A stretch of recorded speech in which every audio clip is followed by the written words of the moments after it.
Okay जी, तो कौन बताएगा क्या टॉपिक है आज का? सर डिजिटल मार्केटिंग मेरे लिए नहीं है।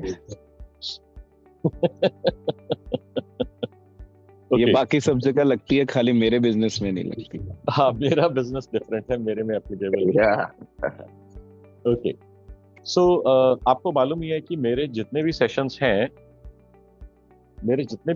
हैं वो सारे के सारे रियल वर्ल्ड प्रॉब्लम्स और रियल वर्ल्ड कॉन्वर्सेशंस के ऊपर बेस्ड होते हैं। तो लास्ट वीक मेरे पास एक कॉल आया। मनु सर मेरे को XYZ ने रेफर करा है, फॉर ऑब्वियस रीजन मैं नाम नहीं शेयर कर रहा। मेरे को कॉल आया, कहते हैं सर बड़ी बातें करते हैं लोग, मगर मेरी इंडस्ट्री में तो कोई करता नहीं है, और मेरे को नहीं लगता फ्रैंकली स्पीकिंग कि ये कोई मेरे लिए एप्लीकेबल भी है। अच्छा, आपको क्या लगता है? आप मेरे को थोड़ा गाइड करो, क्योंकि मैंने आपके बारे में सुना है, हाईली रिकमेंडेड है, और मैं इसलिए बात कर रहा हूँ। बट मेरे को तो नहीं लगता कि मेरी इंडस्ट्री में कोई करता है, और ना ही मेरे को लगता है कि एप्लीकेबल है मेरे लिए। तो मेरे को लगा यार कि जैसे इनको लगता है कि मेरे लिए एप्लीकेबल नहीं है, क्यों एप्लीकेबल नहीं है? मेरी इंडस्ट्री में कोई और करता भी नहीं है, इसकी वजह से मेरे को लगता है कि मेरे लिए एप्लीकेबल नहीं है। तो ऐसे और बहुत सारे लोग हो सकते हैं जिनको सिमिलर टाइप की फीलिंग आती है। तो मैं आपसे भी पूछना चाहूंगा, आप में से कुछ लोग हैं मेरे सेशंस पहले कर चुके हैं, तो वो तो ऑब्वियसली मेरी कॉन्टेक्स्ट और कॉन्सेप्ट को समझते होंगे। बट क्या आप में से किसी को ऐसा लगता है कि आई एम नॉट 100% श्योर कि जो डिजिटल मार्केटिंग की मैं बात करता हूँ मेरे बिजनेस में वो एप्लीकेबल होगा या नहीं होगा? पता नहीं मेरे को कैसे एप्लीकेबल हो सकता है, मेरी इंडस्ट्री में मैंने आज तक किसी को करते हुए नहीं देखा डिजिटल। तो प्लीज लेट मी नो, आप में से क्या किसी का ये क्वेश्चन है?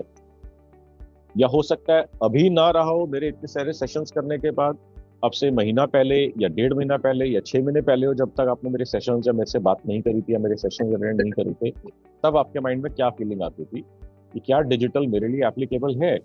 टिपिकली मेरे को जो जो लोग मिलते हैं वो कहते हैं मैं मैन्युफैक्चरर हूँ, मेरा डिस्ट्रीब्यूशन बिजनेस है, डिजिटल तो कोई काम ही नहीं करेगा इसके अंदर। रीजन उनका क्या होता है कि मेरे सारे डिस्ट्रीब्यूटर्स, मेरे सारे होलसेलर्स, मेरे सारे रिटेलर्स, इसमें से कोई इतने ज्यादा पढ़े लिखे भी नहीं है और कोई ऑनलाइन भी नहीं ना उनकी कोई साइट है, ना मेरी कोई साइट है, तो डिजिटल तो मेरे लिए एप्लीकेबल नहीं है। फिर दूसरे टाइप के लोग मेरे को मिलते हैं, वो कहते हैं कि मैं तो B2B हूँ, मेरा B2B बिजनेस है, मेरे को दूसरे बिजनेसेस से काम करना होता है, तो हमारे बिजनेस में तो कोई जाके ढूंढता नहीं है इंटरनेट के ऊपर, तो इसलिए मेरे लिए भी एप्लीकेबल नहीं है। तो तीसरे टाइप के लोग मेरे को मिलते हैं, वो मेरे को बोलते हैं कि मैं तो रिटेलर हूँ, मेरे को तो डिजिटल मार्केटिंग का क्या काम है, मेरे को तो कस्टमर चाहिए जो चल के आ जाए मेरी दुकान के अंदर।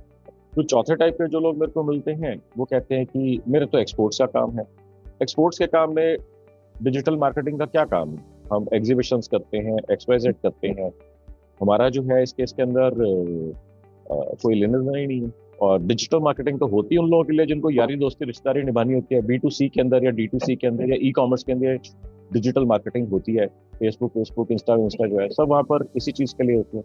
तो मेरे बिजनेस में कोई है ही नहीं, और ना ही मैंने आज तक किसी अपनी इंडस्ट्री के किसी बंदे को देखा है इसको यूज करते। So my question is back to you, आप इन स्टेटमेंट्स में से किसी से रिलेट कर पा रहे हैं कि हाँ मेरे को भी ऐसा लगता है, या अब से कुछ दिन पहले या कुछ हफ्ते पहले या कुछ महीने पहले मेरा भी यही विचार था? Now please share your thoughts and experience. क्या लगता है आपको? यार चैट में आप बात करते हो ना, तो बड़ी बड़ी चैट होती है, एकदम से निकल जाती है, तो चैट के बजाय आप मेरे को अगर, हाँ कुछ अभी भौमिक जी ने लिखा है, specially in project equipment business our perception was it won't work for us. So Bhowmik, अभी आपको क्या लगता है कि क्या अभी आपके लिए एप्लीकेबल है digital marketing project equipment business के लिए, सेम बिजनेस के लिए? Oh yeah, yeah. I think there are various opportunities which I think हम लोग ने explore की नहीं अब तक. बिल्कुल ठीक है। तो मैं अभी इसके ऊपर अपना शेयर करूंगा, अपने एक्सपीरियंस और अपनी एक्सपर्टीज के बेसिस के ऊपर मैं आपको कुछ एग्जांपल भी शेयर करूंगा, बात करेंगे इसके ऊपर। Sure. Now there is another person, zoom user who has raised hand. हाँ जी, जूम यूजर बताइए। So this is Shikhar. Where आपके क्लास करने के बाद I don't think I am in the same place की नहीं चलेगा, बट certain bottlenecks है मेरा. One, as a law firm, actually advertising overtly is actually against the code of conduct. So हाँ बिल्कुल, the industry doesn't do that. Law firm, हाँ law firms के case में, आर्किटेक्ट्स के केस में और CS के केस के अंदर सम मॉरल गाइडलाइंस हैं, या you are not expected to advertise yourself. Okay, अच्छा मैंने पूछा था कि क्या ये लीगल गाइडलाइंस है, कहते नहीं ऐसा कोई लीगल गाइडलाइंस नहीं है कि अगर आप एडवर्टाइज कर दोगे तो केस हो जाएगा या कुछ वायलेशन हो जाएगा कोई किसी चीज का, पिनल कोड का। ऐसा कुछ नहीं है, ये मॉरल गाइडलाइंस है इसके अंदर, बट मैं इसके ऊपर भी बात करूंगा। बिल्कुल आपका पॉइंट वैलिड है। You can correct me if you think my understanding is a bit different from reality, जिसमें आप कहते हो कि नहीं नहीं ये मॉरल नहीं है, ये लीगल गाइडलाइंस है, अगर मैं एडवर्टाइज करूंगा तो मेरे को XYZ प्रॉब्लम हो जाएगी, केस हो जाएगा, जेल हो जाएगी या पिनल कोड का वायलेशन हो जाएगा। You can correct me if you think my understanding is incorrect. Code of conduct को तो if you break then there are ramifications, but regulating bodies also lawyers ही होते हैं, सो लोगों को प्रोएक्टिवली एक्ट करना पड़ता है इसमें। So when there is enough eyes and if there is traction then it comes. That is one. अब इसका सिंपल तरीका, हाँ मैंने जो इसका सिंपलर तरीका देखा है इसके अंदर, इसमें दो एस्पेक्ट्स हैं। When you cannot promote you publish, ये बात समझ में आई आपको? When you publish you educate, when you educate people are automatically drawn to you, attracted to you, and then you get business. Does that make sense? Yes, but organically, how do I do it aggressively as through ads and? हाँ, अब इसके अंदर दूसरी चीज होती है कि individual lawyer या आर्किटेक्ट एडवर्टाइज नहीं कर सकते, लॉ फर्म्स या आर्किटेक्चरल फर्म्स जो है वो एडवर्टाइज कर सकती हैं, मार्केट कर सकती हैं, इसमें कोई प्रॉब्लम नहीं।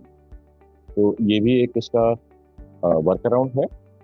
एक तो ये मैंने आपको इसका शॉर्ट जवाब दे दिया, आज के सेशन के अंदर मैं आपको बताऊंगा कि इसके अंदर किस किस तरीके से और हम कर सकते हैं। Okay, Sunita Solanki, you can come in. Good morning sir. Good morning जी, गुड मॉर्निंग, बताइए। सर मैं मार्केटिंग में पहले से ही करती आ रही थी, मैंने बताया है, लेकिन एक साल नहीं 3-4 महीने उसका रिजल्ट मिला, लेकिन उसके बाद मेरा वो बहुत कम होता गया, तो मैंने 6 महीने बंद रख दिया था। अभी लास्ट वीक मैंने 1 वीक का मैंने स्टार्ट किया है, तो उसका मुझे फिर भी इतना रिस्पांस नहीं मिल रहा है। मतलब अभी तक हफ्ता होने का आना, मतलब 5 दिन हो गए हैं, एंड मोस्टली मेरे को 8 से 9 लीड्स मिले हैं अभी तक। तो ऐसा क्या चाहते हो, मार्क जकरबर्ग आपके घर में आके बैठ जाए? क्या चाहते हो? 2000 रुपए के अंदर आप जान ले लो इंटरनेट की हैं। सर ऐसा लगता है कि मेरा टारगेट ऑडियंस ही शायद गलत है, या मैं समझ ही नहीं पा रही हूँ उस चीज को कि क्या हो रहा है मेरे साथ। मतलब हाँ, इंस्टाग्राम एंड फेसबुक दोनों किया है सर। कोई बात नहीं। अब आपको ये देखना है कि अगर 8-9 लीड्स आई हैं तो क्या उनमें से कुछ लीड्स काम की हैं? अगर उसमें से एक भी लीड काम की नहीं है तो हमारी स्ट्रेटेजिक अप्रोच डिफरेंट हो जाएगी। अगर उसमें से कुछ लीड्स काम की हैं तो हमारी स्ट्रेटेजिक अप्रोच डिफरेंट हो जाएगी गोइंग फॉरवर्ड।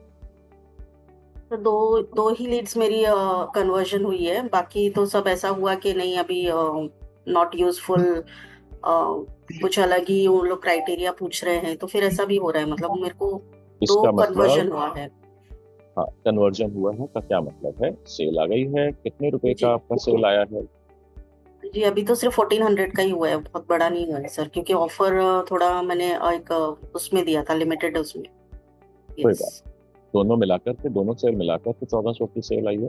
जी ठीक है। तो अब इसके ऊपर जो है ना, हमारी स्ट्रेटेजी अप्रोच जो हमारे रिजल्ट्स आते हैं टेस्टिंग के, उसके बेसिस पे ऊपर बदलता है।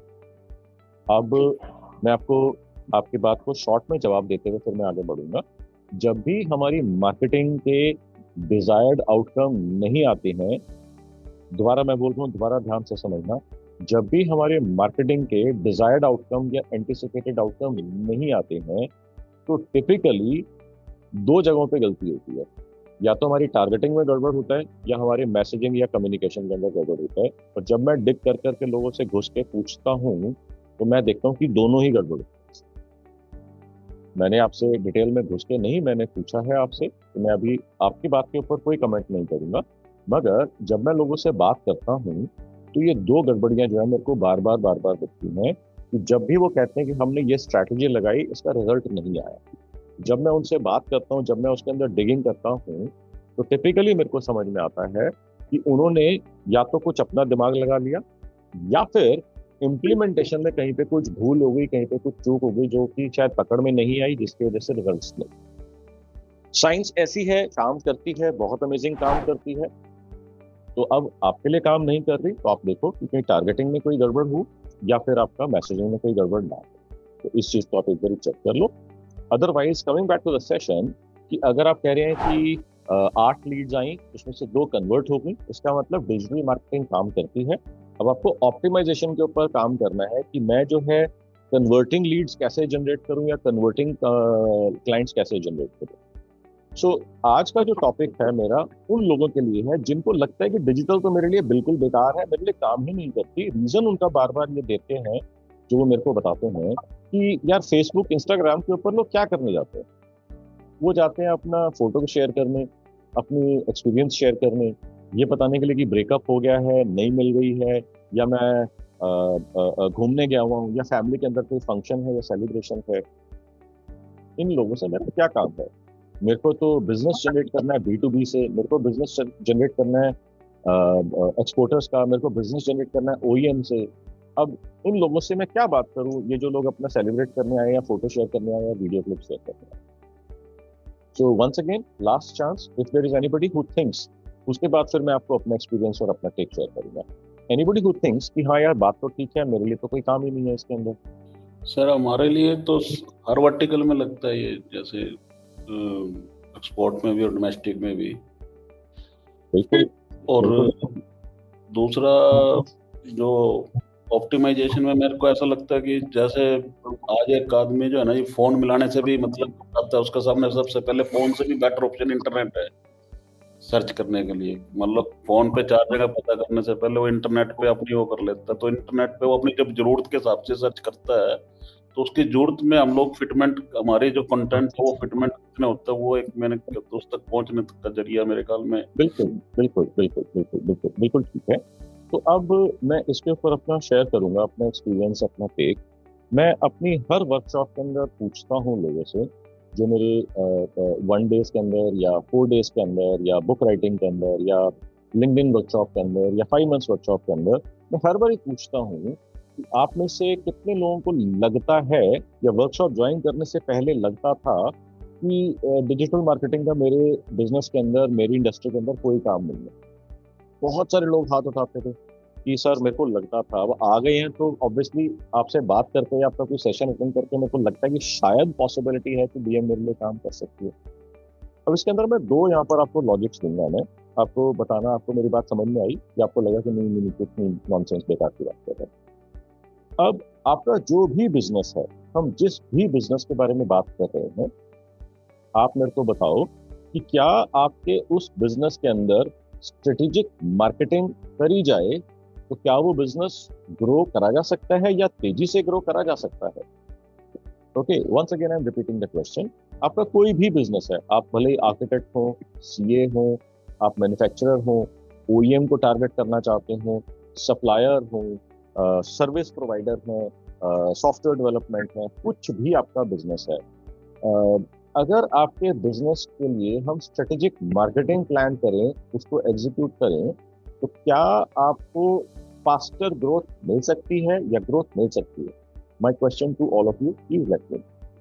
मिल सकती है सर, हो सकता है, यस। ओके, हाँ जी राज जी, अगर आप मेरे से बात कर रहे हैं तो आपको अनम्यूट करके बात करना पड़ेगा। मिल सकती है। अब वो रिटेलर होगा, अगर उसकी स्ट्रेटेजिक मार्केटिंग करी जाए तो क्या उसके वॉक-इन्स बढ़ सकते हैं? Yes sir. वो आर्किटेक्ट हो या वो CA हो या वो लॉयर हो, तो क्या उनके पास कस्टमर बेस बढ़ सकता है, प्रोजेक्ट्स बढ़ सकते हैं? Yes sir. अगर स्ट्रेटेजिक मार्केटिंग करी जाए। अगर आपका एक्सपोर्ट का बिजनेस है तो क्या आप एक्सपोर्टर्स या बाइंग एजेंट्स या टाई अप्स कर सकते हैं फॉरेन कंट्रीज के अंदर, अगर स्ट्रेटेजिक मार्केटिंग करी जाए तो? Yes sir. कोई और बिजनेस एग्जांपल आप दे सकते हैं जहां पर स्ट्रेटेजिक मार्केटिंग करी जाए और वो ग्रो ना हो सकता हो, जहां पे कोई तरीके की मार्केटिंग के ऑप्शन बचती ही नहीं है, होती ही नहीं है? क्या ऐसा कोई बिजनेस हो सकता है क्या? नो। ओके, इसके अंदर एक एक्सेप्शन है जो मेरे को लगता है, जैसे फॉर एग्जांपल टेंडरिंग का बिजनेस हो। अगर आप टेंडरिंग के अंदर पार्टिसिपेट कर रहे हैं तो आपने टेंडर भर दिया, आप जानते नहीं है, क्योंकि अगर ऑनलाइन टेंडरिंग का सिस्टम है तो उसके अंदर कोई मार्केटिंग का स्कोप बचता नहीं है, अनलेस आप ऑफलाइन से कोई जुगाड़ निकालें या बैकडोर एंट्री निकालें या कुछ और करें। ओके, मगर टेंडरिंग के बिजनेसेस को अगर हम 1 मिनट के लिए साइड पे रख देते हैं तो मेरे को नहीं समझ में आता ऐसा कौन सा बिजनेस है जिसके अंदर स्ट्रेटेजिक मार्केटिंग करी जाए और वो ग्रो ना हो सकता हो। क्योंकि अगर आप ऐसा कोई बिजनेस लेकर के बैठ गए जो ग्रो ही नहीं हो सकता तो कर क्यों रहे हैं उस बिजनेस को? ये बात समझ में आ रही है? लॉजिक तो समझ में आ रहा है कि नहीं आ रहा? अगर स्ट्रेटेजिक मार्केटिंग करके बिजनेस बढ़ा सकते हैं तो ये मेरी आप बात लिख के रख लो, मेरी गर्दन पकड़ के झूल जाना, क्योंकि स्ट्रेटेजिक मार्केटिंग करके आपका धंधा बढ़ाया जा सकता है तो डिजिटल मार्केटिंग से 101% बढ़ाया जा सकता है, much more economically, much much much faster. ये बात समझ में आ गई कि नहीं आ गई? Yes sir. अब आप कहोगे ये कैसे पॉसिबल है? अब मैं आपको दूसरा लॉजिक यहाँ पर दूंगा कि जब भी लोग मेरे को बोलते हैं कि सर मेरी इंडस्ट्री में तो कोई डिजिटल मार्केटिंग करता नहीं है क्योंकि हमारे लिए तो एप्लीकेबल ही नहीं है, क्योंकि ये तो लोग ई कॉमर्स के लिए यूज करते हैं या लोग यारी दोस्ती बनाने जाते हैं।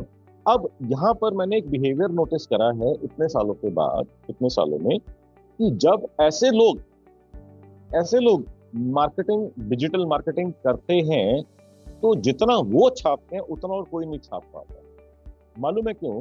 क्योंकि जैसे उनको लगता है कि मेरी इंडस्ट्री में ये चीज एप्लीकेबल नहीं है इसलिए मैं करता ही नहीं हूँ, उनके पूरे कॉम्पिटिटर्स को पूरी इंडस्ट्री के अंदर यही लगता है कि उनकी इंडस्ट्री में ये चीज एप्लीकेबल नहीं है, और जब वो मेरी स्ट्रैटेजी समझ के मार्केटिंग स्टार्ट करते हैं, डिजिटल मार्केटिंग स्टार्ट करते हैं, कंपटीशन जीरो होता है, जीरो, क्योंकि उनकी पूरी इंडस्ट्री के अंदर वही थॉट प्रोसेस होता है, ये तो हमारी इंडस्ट्री में एप्लीकेबल ही नहीं है और कोई कर ही नहीं है। जब जीरो कंपटीशन होता है, yes, they become the first movers in the context of digital marketing. जो रिजल्ट्स उनके हाथ में, जितना वो छापते हैं, तो वो रेगुलर बिजनेसेस जिसके अंदर डिजिटल मार्केटिंग लाला जी भी जानते हैं कि हो सकती है और अच्छी खासी हो सकती है, उनसे भी कहीं ज्यादा आगे छाप के निकल जाता है। ये बात आपको समझ में आई कि नहीं?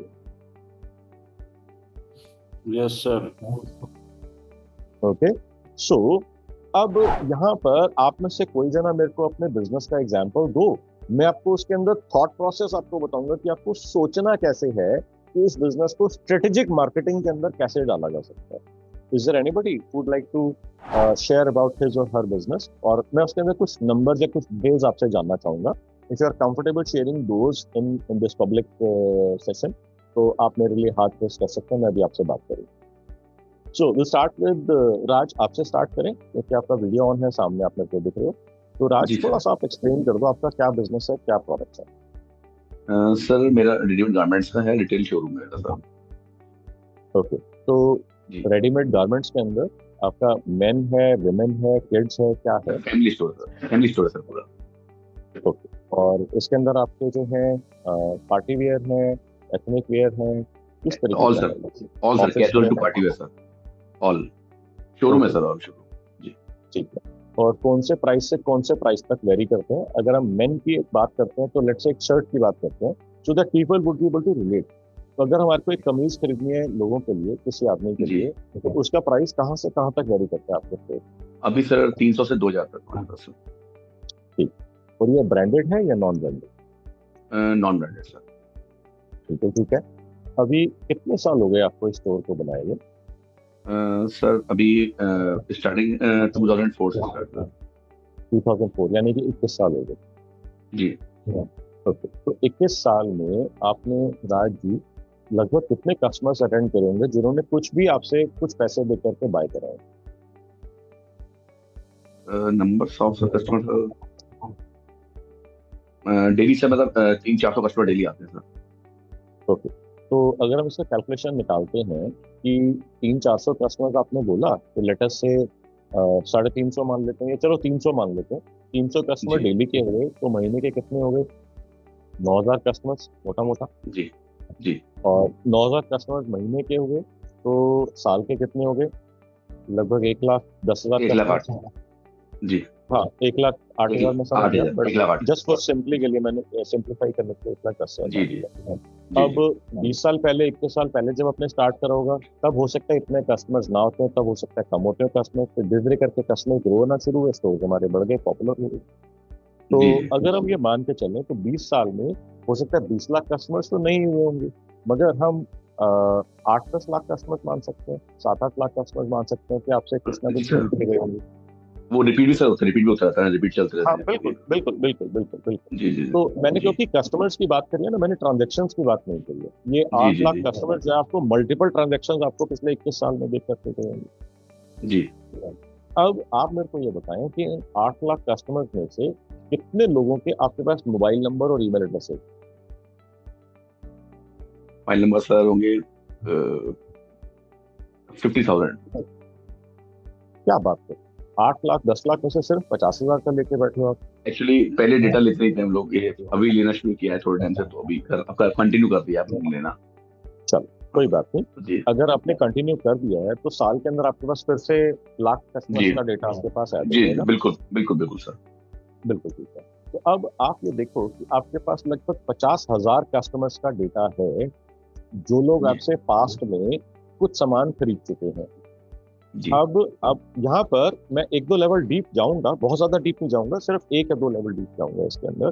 क्या आपके पास हर मोबाइल नंबर के साथ में, कस्टमर के साथ में ये डेटा भी है कि उसने पास्ट में क्या खरीदा और कितने का खरीदा?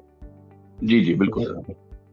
अब यहाँ पर आप जो है कस्टमर की प्रोफाइलिंग कर सकते हैं कि मेरे पास जो बड़े कस्टमर्स हैं, बड़े कस्टमर्स का मतलब उम्र के अंदर नहीं, जो आपसे खरीदते हैं उनका ट्रांजैक्शन साइज के हिसाब से, क्योंकि ऐसे भी कस्टमर्स होते होंगे जो उससे 300-400 रुपए की शर्ट खरीदी और दोबारा कभी मुड़ के नहीं आया, और ऐसे भी कस्टमर्स होंगे जो रेगुलरली आते होंगे, जब से आपके पास आ रहे हैं लाखों रुपए का या 10 लाखों रुपए का माल खरीद चुके होंगे। बिल्कुल सर, बिल्कुल सर। अब इसके अंदर आपके पास ये डेटा होगा कि आपके लिए जो सबसे फास्टेस्ट सेलिंग प्रोडक्ट्स कौन कौन से हैं और सबसे हाईएस्ट प्रॉफिट प्रोड्यूसिंग प्रोडक्ट्स कौन कौन से हैं, ये सारा डेटा भी होगा आपके पास।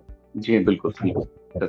अब यहाँ पर जब ये सारा डेटा हमारे पास है, मोस्टली मैं आपकी बात नहीं कर रहा, मोस्टली लाला जी के पास डेटा होता है क्योंकि बिल तो कटता ही है, मगर लाला जी कभी उस डेटा को खोल के स्टडी नहीं करते, उनके पास अंदाजे से चीजें चल रही है।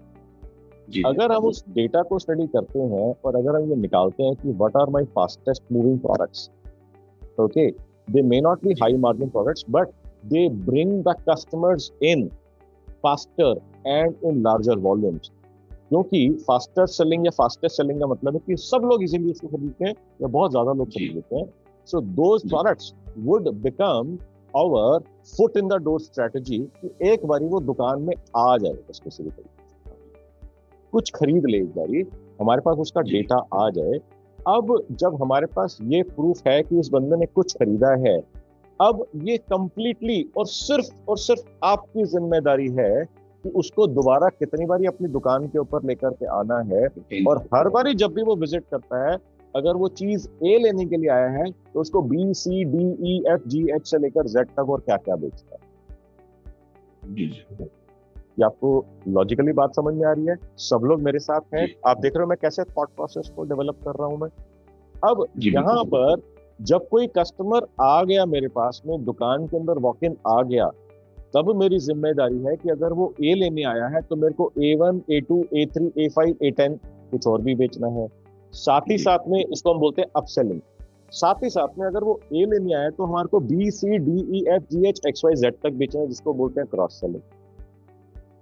अब आपको स्ट्रेटजी इस तरीके की बनानी है, अपने ऑन ग्राउंड जो फील्ड के ऊपर पर्सन है उसको इस तरीके से ट्रेन करना है, फील्ड के ऊपर मतलब जो स्टोर के अंदर आपके सेल्स की टीम है, इस तरीके से ट्रेन करना है कि अगर वो ए खरीदना है तो उसको A0, अगर वो खरीदना है तो A1, A2, A3 क्या क्या बेचा जा सकता है, अगर वो ए खरीदना है तो उसको B, C, D, E, F, G क्या क्या बेचा जा सकता है, क्या क्या बेचा जा सकता है और साथ ही साथ में कैसे बेचा जा सकता है।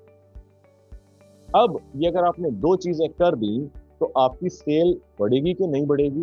राज आप मेरे को बताओ, आपके प्रॉफिट्स बढ़ेंगे कि नहीं बढ़ेंगे? बिल्कुल से बढ़ेंगे सर। हम लोग ऐसे करते हैं सर, जैसे जेंट्स आया तो जेंट्स से रिलेटेड में उससे हम पूछते हैं हम लोग, मतलब प्लस करने के लिए, ये जैसे शर्ट आया तो लोअर के लिए कोट सेट हो गए, कुर्ते पजामे हो गए, उससे रिलेट करते हैं। लेडीज होता है तो लेडीज से रिलेटेड आइटम बात करते हैं उससे बढ़ाने के लिए, प्लस वॉल्यूम बढ़ाने के लिए उसका। बिल्कुल ठीक है। अब यहाँ पर मैं आपको एक रियल लाइफ एग्जांपल देकर के आपसे भी पूछूंगा और बाकी लोगों से भी पूछूंगा कि आपका क्या एक्सपीरियंस रहा है। लेट अस से आप कहीं शोरूम के अंदर गए और शोरूम में एंटर करते ही एक कोई सेल्स वाला पर्सन, लड़का या लड़की आपके पास आए, hello sir, how can I help you today. अब वो बंदा कहता है, no no, I am just looking around, just browsing, passing my time. और वो पर्सन कहता है, जो आपका सेल्स पर्सन होता है, वो कहती है कि ठीक है sir, okay, I am here, अगर आपको किसी चीज़ के बारे में जानना हो तो आप मुझसे बात कर लेना। और वो छोड़ के चली जाती है या चला जाता है। आप में से बताएं, आप में से कितने लोगों ने ये चीज़ एक्सपीरियंस करी है? होता है, हमारे साथ होता है सर। ओके, दो लोगों ने बोला, बाकी लोगों को आता नहीं है बोलना कि कैसे बोलना है, चैट कैसे टाइप करना है, या क्या चक्कर है, या एक्सपीरियंस नहीं करा है। ओके, एक पर्सन और कह रहे हैं कि मेरे को एक्सपीरियंस है।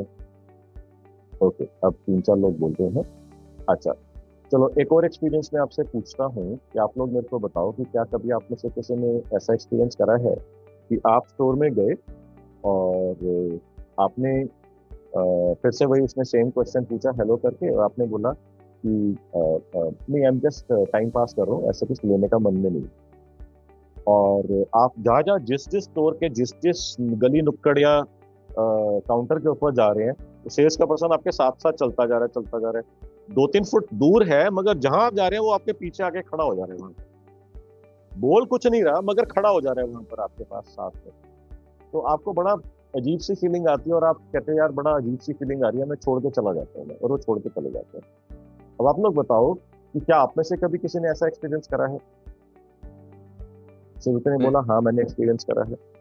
तो कस्टमर आते हैं लेकिन हम तो फ्री छोड़ देते हैं। ऐसा है कि मैं आपकी बात नहीं कर रहा, मैं जनरली लोगों से पूछ रहा हूँ कि क्या होता है। आप कहते हो कि हम फ्री छोड़ देते हैं कस्टमर को, अब ये सही हुआ या गलत हुआ? नहीं, साथ में रहता है, डिस्टेंस रखते हैं, थोड़ा मतलब ध्यान रखते हैं हम लोग, डिस्टेंस रखते हैं। हाँ, मतलब हमारे बंदे पीछे पड़े रहते हैं, थोड़ा सा डिस्टेंस। वो मैं बोल रहा था 3 फुट में लोग परेशान होते हैं तो हम 6 फुट कर लेते हैं। हाँ जी जी बिल्कुल, जैसे उनको कुछ लगे नहीं। जी जी बिल्कुल ठीक है ना।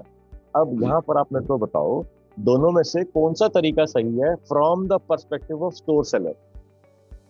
आपको क्या लग रहा है कि इसका मतलब, ऐसा तो नहीं लग रहा हमारे को कि सेल्स पर्सन का जो पर्सन जो ग्राउंड के ऊपर है उसकी ट्रेनिंग ठीक नहीं हुई है, उसको सिखाया नहीं गया कि अगर कोई कहता है कि मैं सिर्फ टाइम पास करने आया हूँ, कुछ लेना नहीं है, तो उसके पास इस चीज का जवाब नहीं है कि अब वो क्या बोले कि उसका कुछ लेने का मन कर जाए।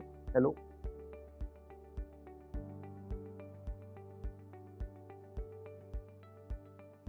ये बात समझ में आ रही है कि नहीं आ रही है? जी सर। आप कह रहे हो कि मेरा कुछ लेने का मन नहीं है, फालतू टाइम पास कर रहा हूं मैं। अब सामने वाले पर्सन ने कुछ ऐसा बोल दिया कि आपका मन कर जाए, अच्छा दिखा। ऐसा क्या बोल सकता है वो? ट्रेनिंग का इशू लग रहा है कि नहीं लग रहा है यहाँ पर? स्ट्रेटजी का इशू लग रहा है कि नहीं लग रहा है यहाँ पर?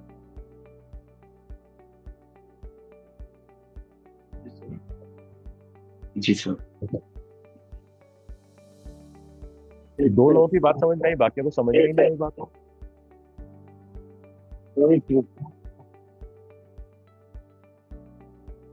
तो इसका मतलब स्ट्रेटजी का गैप दिखना शुरू हुआ कि नहीं हुआ? स्ट्रेटजी में गैप है। अब इसका क्या मतलब है? इसको बोलते हैं ऑब्जेक्शंस, एंड इसको काउंटर करने के लिए बोला जाता है ऑब्जेक्शन हैंडलिंग। कि अगर उसने बोला कि मेरे को कोई इंटरेस्ट नहीं है, मेरे को पिक्चर स्टार्ट होने वाली है थोड़ी देर में, मैं तो बस 15 मिनट मेरे पास टाइम है, वैसे टाइम पास कर रहा हूँ।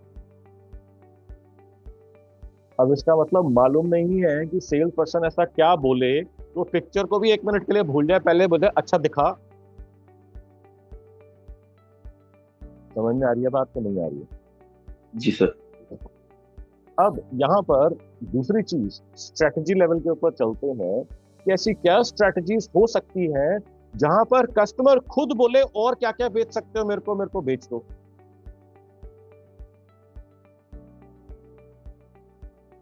ये बात समझ में आ रही है कि नहीं आ रही है? कस्टमर खुद बोले अच्छा और क्या खरीद सकता हूं मैं, और क्या। अच्छा, यहाँ पर वो कस्टमर नहीं बोलेगा मैं और क्या खरीद सकता हूँ, आपको वो बोल रहे कि और मेरे को क्या बेच सकते हो, मेरे को बताओ। क्या ऐसी कोई स्ट्रेटजीज बनाई जा सकती हैं? क्या ऐसे कोई कॉन्वर्सेशंस क्रिएट करी जा सकती हैं? कर सकते हैं। बताओ क्या करोगे और कैसे करोगे? रेंज आई सर, नई रेंज आई है, डिस्काउंट Okay. है कुछ। ओके, Actual नई discount, रेंज आई special है, discount डिस्काउंट है, बिल्कुल ठीक है। अब ये जो है ना, ये लाला जी के ऊपर या स्टोर के ऊपर डिपेंड करता है, डिस्काउंट है या नहीं है, रेंज आई है या नहीं है। तो ये तो चीज़ें ऑब्वियसली है ही है। अच्छा चलो, अगर इन्हीं को ही लेकर के चलते हैं तो क्या बोलना चाहिए? अगर मान लीजिए कि डिस्काउंट है तो क्या बात करनी चाहिए सेल्स पर्सन को? डिस्काउंट नहीं है तो क्या बात करनी चाहिए सेल्स पर्सन को? अगर कस्टमर ये बोलता है तो सेल्स पर्सन ने क्या बोलना है? जब वो सेल्स पर्सन, कस्टमर ने ये बोला, सेल्स पर्सन ने ये बोला, सेल्स पर्सन ने ये बोला, ये बात समझ में आ रही है? अब सेल्स पर्सन ने ये बोला तो कस्टमर ये और ये दो चीजें बोल सकता है। अगर कस्टमर ये बोलता है तो आपको ये बोलना है, ये बोलता है तो ये बोलना है। ये बात समझ में आ रही है कि नहीं आ रही है? जी सर। तो ले दे के एक कस्टमर कितनी बहस कर लेगा? दो चीजें बोल देगा, चार चीजें बोल देगा। अगर आपके पास 15 चीजों का जवाब है तो कस्टमर आपके सामने कुछ नहीं बोलने के लिए बचेगा उसके पास। ये बात समझ में आ रही है कि नहीं आ रही है? जी सर। जी सर। ये सर।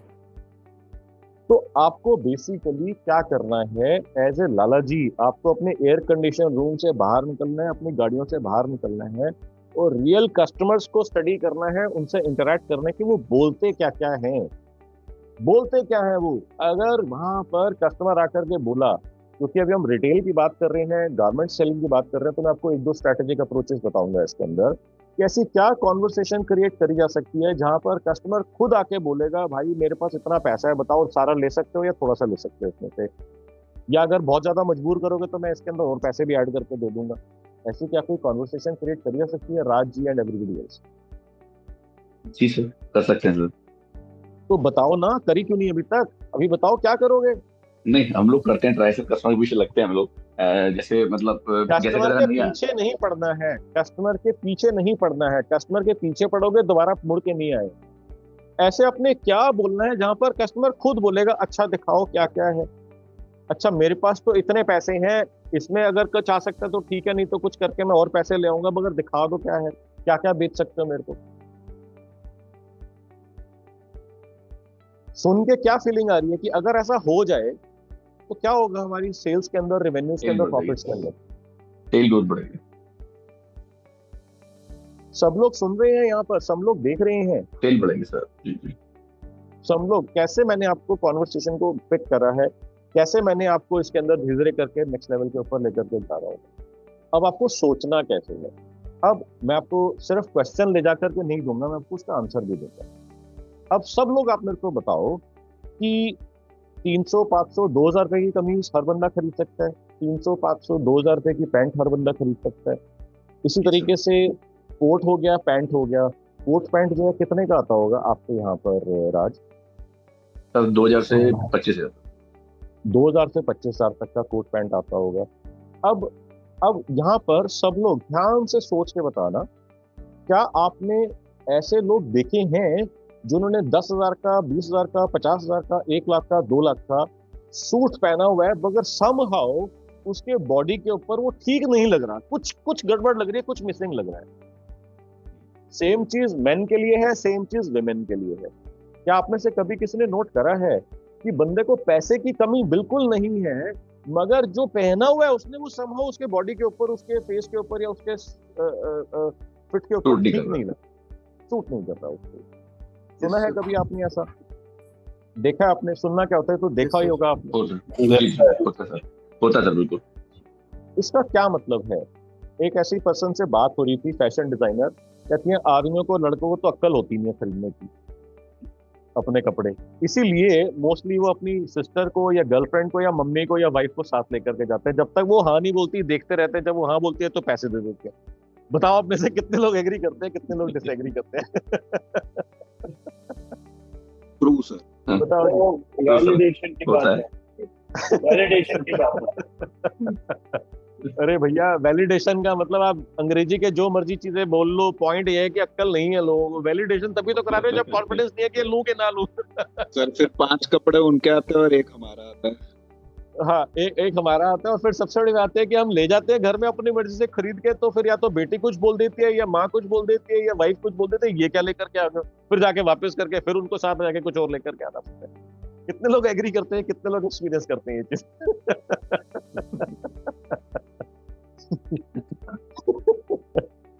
ओके, अरे चिंता नहीं करो, सब जगह पे सेम ही हाल है। घबरा क्यों रहे हो, उदास क्यों हो रहे हो, सब जगह पे सेम हाल है, चिंता नहीं करो।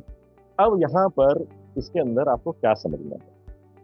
अब राज के केस के अंदर अगर किसी रिटेल स्टोर के अंदर वहां पर एक कोई स्टाइल एडवाइजर या लुक एडवाइजर हम वहां पर एक पोजीशन लॉन्च करते हैं, और वहां पर ये बोलते हैं कि ये जो पोजीशन है ये बिल्कुल फ्री है, ये जो आपको सर्विस दी जा रही है ये बिल्कुल फ्री है। हमारे यहाँ पे highly experienced designers, highly trained designers हैं जो आपकी एंटायर लुक क्रिएट करने में आपको हेल्प करेंगे। आपको जो भी खरीदना है, जिस ओकेजन के लिए खरीदना है, जिस प्राइस पॉइंट के अंदर, जिस बजट के अंदर आपको खरीदना है, उसी बजट के अंदर, उसी ओकेजन के लिए आपको बेस्ट से बेस्ट चीज हमारे स्टोर में लेकर के देंगे। क्यों? क्योंकि हमारे स्टोर में है लेट्स से 2000 आर्टिकल्स या 5000 आर्टिकल्स या 50,000 आर्टिकल्स। आपको तो नहीं मालूम ना कौन से स्टोर के कौन से कोने के अंदर क्या रखा हुआ है, हमारे को तो मालूम है ना। तो आपको जब आपने बोला कि हमारे को XYZ ओकेजन के ऊपर XYZ बजट के अंदर कुछ ये चीज पहननी है, या बजट को भी छोड़ो, XYZ ओकेजन के ऊपर हमारे को तैयार होकर के जाना है, तो आपको जो है ना वो हम ऑप्शंस देंगे जो आपके किस किस चीजों के ऊपर, जो 12 फैक्टर्स को ध्यान में रखते हुए आपको सजेस्ट करा जाएगा। फॉर एग्जाम्पल, आपकी हाइट, आपका वेट, आपका बॉडी टाइप, आपका कॉम्प्लेक्शन, आपका अगर लेडीज हैं तो उसमें हेयर डू, आपका मेकअप, आपकी एक्सेसरीज या ज्वेलरीज, आपका फुटवेयर, ये सारी की सारी चीजों से कोरिलेट करके, and on top of that occasion, time of the day and other factors को कंसीडर करके आपको बताया जाएगा कि आपको बेस्ट क्या रहेगा जो आपके बॉडी के ऊपर फिट आएगा, सूट करेगा। अब ये सुन के आपके लोगों के माइंड में क्या फीलिंग आ रही है? Would you be interested in any such service कि आप किसी स्टोर पे जाते हैं और आपको ये बताया जाता है ये फ्री सर्विस है, टोटली आपके ऊपर, आप लेना चाहते हैं या नहीं लेना चाहते हैं? अब लोगों के माइंड में आएगा कुछ भी फ्री नहीं होता, कुछ ना कुछ जबरदस्ती पेलने की कोशिश करेगा। ओके, कुछ ना कुछ जबरदस्ती चिपकाने की कोशिश करेगा, हो सकता है उनके माइंड में ये चीज आए। मगर अब आपको इसको 10, 20, 50 लोगों के ऊपर कर ले। अगर ये कह रहे हैं 300 कस्टमर रोज के आते हैं, 400 कस्टमर रोज के आते हैं, तो अगर वो 5 से 10 कस्टमर्स रोज के अगर कर लें, तो महीने के अंदर आप ये देखो 100-150 कस्टमर हो चुके होंगे। मैं ये मान रहा हूँ कि शुरू में 300 में से सिर्फ 5 ने बोला अच्छा बताओ क्या कर सकते हो आप मेरे लिए, तो महीने के एंड तक 150 कस्टमर्स हो चुके होंगे कि नहीं हो चुके होंगे। अब आपने जो है इन 150 कस्टमर का एग्जाम्पल दिखा करके बोलना है कि ये फ्री सर्विस थी, ये बिफोर था, ये आफ्टर है, ये फ्री सर्विस है, ये बिफोर है, ये आफ्टर है, ये फ्री सर्विस है, ये बिफोर है, ये आफ्टर है। ये दिखा दिखा करके अब आपने प्रमोट करना शुरू करा, तो अब लोगों को लगेगा यार तो बड़ी जेन्युइन सर्विस है, मैं तो क्यों नहीं ले रहा इसको अगर फ्री में बता रहे हैं, और I would look better with in the same budget I have. तो क्या लगता है लोगों के पास एक्सेप्टेबिलिटी बढ़ जाएगी कि नहीं बढ़ जाएगी इस सर्विस? अब यहाँ पर एक्सेप्टेबिलिटी बढ़ गई, तो इस सर्विस की वजह से आपको क्या फायदा हो रहा है? आप तो कह रहे मेरा खर्चा और डाल दिया आपने, मेरे को 15-20 हजार का, 25 हजार का एक लड़का हो या लड़की और रखना पड़ जाएगा, तो खर्चा आपने बढ़ा दिया। मेरे को क्या फायदा हो रहा है ऐसे रिटेल स्टोर? अब आपको ये बात समझ में आ रही है कि मेरे को क्या फायदा हो रहा है एज ए रिटेल स्टोर? कितने लोगों को इस क्वेश्चन का जवाब सच में नहीं मालूम या समझ में आ रहा है कि यार ये तो बहुत अमेजिंग चीज हो सकती है इसकी।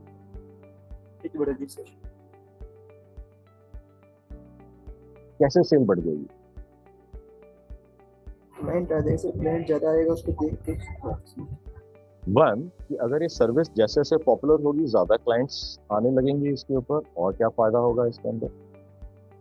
वो एडवाइजर क्रॉस सेलिंग और अपसेलिंग बहुत अच्छे से कर पाएगा। Absolutely, absolutely. अगर वो शर्ट लेने के लिए आया है, स्टाइल एडवाइजर नाम से आपने बताया, वहां पे उसका पर्सन का डेजिग्नेशन सेल्स पर्सन नहीं है, उस पर्सन का नाम ही स्टाइल एडवाइजर है, या लुक स्पेशलिस्ट है, या लुक क्रिएशन स्पेशलिस्ट है, तो वो पर्सन बोलेगा सर इस शर्ट का कलर आप ये लेने की बजाय ये भी ट्राई करके देखो, फिर दोनों में से आपको कौन सा ठीक लग रहा है। वन। दूसरा, जब वो शर्ट का कलर हो गया, सर एक मेरे साथ इसके ट्राउजर है, एक बार वो ट्राई करके देखना चाहोगे? ट्राई करने का कोई पैसा नहीं लगता, ट्राई करके देखना चाहोगे? हाँ, ट्राई कर लेता हूँ। सर ये तो बहुत अच्छा फिट आ रहा है इसको। अच्छा, इसके साथ में शूज भी हैं मेरे पास में, इसके साथ में बेल्ट भी है, इसके साथ में पॉकेट स्क्वायर भी है, इसके साथ में कफलिंग्स भी है, इसके साथ में टाई भी है, इसके साथ में बो भी है, इसके साथ में ब्रॉच भी है, इसके साथ में ये भी है, ये भी है, ये भी है, ये भी है। कितनी अपसेलिंग की और कितनी क्रॉस सेलिंग की आपके पास स्ट्रेटेजिक ऑप्शंस बन गई यहाँ पर इसके अंदर। हेलो सर, हॉस्पिटल में कैसे लगाएंगे? हॉस्पिटल में भी लगा देते हैं। अगर आपको एक बीमारी है तो दूसरी बीमारी आपको करवा देते हैं, उसका भी इलाज फ्री कर देंगे। उसमें कन्विंस नहीं कर सकते ना, प्रॉब्लम तो ये हो रही है। अरे अगर आप हॉस्पिटल में देखो, 3-4 ऐसे प्रोफेशन है, अगर आप उनमें नहीं बेच सकते तो फिर किसी प्रोफेशन में नहीं बेच सकते। अगर आप हेल्थ के बिजनेस के अंदर हैं, आप लीगल बिजनेस के अंदर हैं, अगर आप क्या नाम है लॉयर के बिजनेस के अंदर हैं, या अगर आप डॉक्टर क्या नाम है अपना पुलिस वगैरह हैं, अगर ये लोग नहीं बेच सकते तो फिर वो कौन बेच सकता है यार? ओके। इसके अलावा अगर फाइनेंस के अंदर और वेल्थ की बिजनेस के अंदर है, फाइनेंस और वेल्थ, अगर यहाँ पर लोग नहीं बेच सकते, आप लोग नहीं बेच सकते, तो फिर कोई नहीं बेच सकता यार। आपको तो मतलब बेचने के टॉप के ऊपर होना चाहिए, क्योंकि ये सबसे बड़े आपको मालूम है, जर जोरू जमीन और उसके बाद हेल्थ इज वेल्थ, ये 4-5 चीजें हैं जिसके बेसिस के ऊपर सारी की सारी सेलिंग टिकी हुई है, और इनके होने के ऊपर या ना होने की डर के ऊपर सारी की सारी सेलिंग टिकी हुई है। सारा का सारा एक्शन टिका हुआ है, सारे के सारे जो ह्यूमन साइकोलॉजी है वो टिकी हुई है। ये बात समझ में आ रही है कि नहीं आ रही? जी सर। सो अब आपको स्ट्रेटेजिक अप्रोच यहाँ पर लगानी है कि मैं ऐसा क्या कर सकता हूँ जिससे कस्टमर मेरे को खुद आकर के बोले कि और क्या बेच सकते हो, और क्या बेच सकते हो, और क्या बेच सकते हो। अब आप यहाँ पर देखो, क्या आप कहोगे सर ये तो समझ में आ जाएगा लोगों को, तो लोग क्या बोलेंगे? मना कर देंगे इस सर्विस के ऊपर कि मेरे को नहीं लेना। अरे ठीक है, मना कर देंगे। या क्या बोलेंगे कि 10 लोगों में से या 50 लोगों में से 10 में से 2 लोग बोलेंगे अच्छा मैं कुछ और खरीद लेता हूँ, 10 में से 8 लोग मना कर देंगे। ये माइंड में आ सकता है। तो आप ये देखो कि पहले तो 10 के 10 जो कमीज खरीदनी थी खरीद के जा रहे थे ना, अब 10 में से 2 तो एडिशनल कुछ और खरीद के जा रहे हैं। अब ये ट्रेनिंग का पार्ट होना चाहिए कि उसको क्या बेचना है, कैसे बेचना है। फॉर एग्जाम्पल, अगर आप ब्लैकबेरी स्टोर के ऊपर जाते हो या अगर आप किसी भी ब्रांडेड स्टोर के ऊपर जाते हो, तो वहां पर आप क्या चीज ऑब्जर्व करते हो? वहां पर आपने ऑब्जर्व करा होगा कि सूट के ऊपर तो कुछ XYZ% डिस्काउंट है, मगर टाई के ऊपर, शू के ऊपर, पॉकेट स्क्वायर के ऊपर कोई डिस्काउंट नहीं है। MRP के ऊपर आपको लेना पड़ेगा। और टिपिकली ऑफर्स किस तरीके से क्रिएट करी जाती हैं, उनको मालूम है कि एक सूट जो है वो लेट से 16,000 का है या 17,000 का है। वो ऑफर क्रिएट किस तरीके से करी जाती है? 23,000 के ऊपर XYZ ऑफर है, 35,000 के ऊपर XYZ ऑफर है, 47,000 के ऊपर XYZ ऑफर है। वो इस तरीके से करी जा सकती है कि ऑफर को लेने के लिए उसको एक के अलावा मल्टीपल प्रोडक्ट्स खरीदने पड़े, और प्राइसिंग उन मल्टीपल प्रोडक्ट्स की इस तरीके से प्लानिंग के साथ में करी जाती है कि अगर वो एक सूट उसने खरीद लिया तो बाकी जो 2-4 चीजें खरीदनी है उसको फुल MRP का प्राइस देकर के खरीदना पड़ेगा, और मैसिव प्रॉफिटेबिलिटी आएगी वहां पर, मैसिव प्रॉफिटेबिलिटी आएगी वहां पे उसके अंदर। ये चीज आपने देखी है। एक छोटा सा 10 इंच बाय 10 इंच का कपड़ा कितने रुपए का हो सकता है? 1,500 रुपए का, 2,000 रुपए का हो सकता है क्या? 10 इंच बाय 10 इंच का कपड़ा, छोटा सा सिल्कन कपड़ा,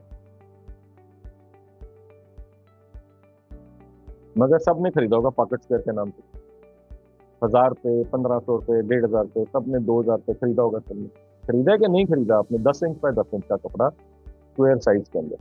तो कॉस्ट 300 350 से ज्यादा नहीं है। सॉरी, कॉस्ट 300 350 से ज्यादा नहीं है। सिल्क का ठीक है, ठीक है, मगर पॉइंट इज कि मार्केट के अंदर बिक कितने का रहा है? अगर 300 रुपए का आप कह रहे हो, 350 रुपए का कह रहे हो, तो उसकी खरीद तो मुश्किल से 10, 20, 50 रुपए की होती होगी ना, जो 1,000 रुपए का, 1,500 रुपए का, 2,000 रुपए का बोलता है।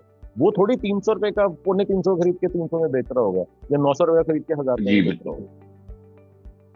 बिल्कुल सर, 50 रुपए।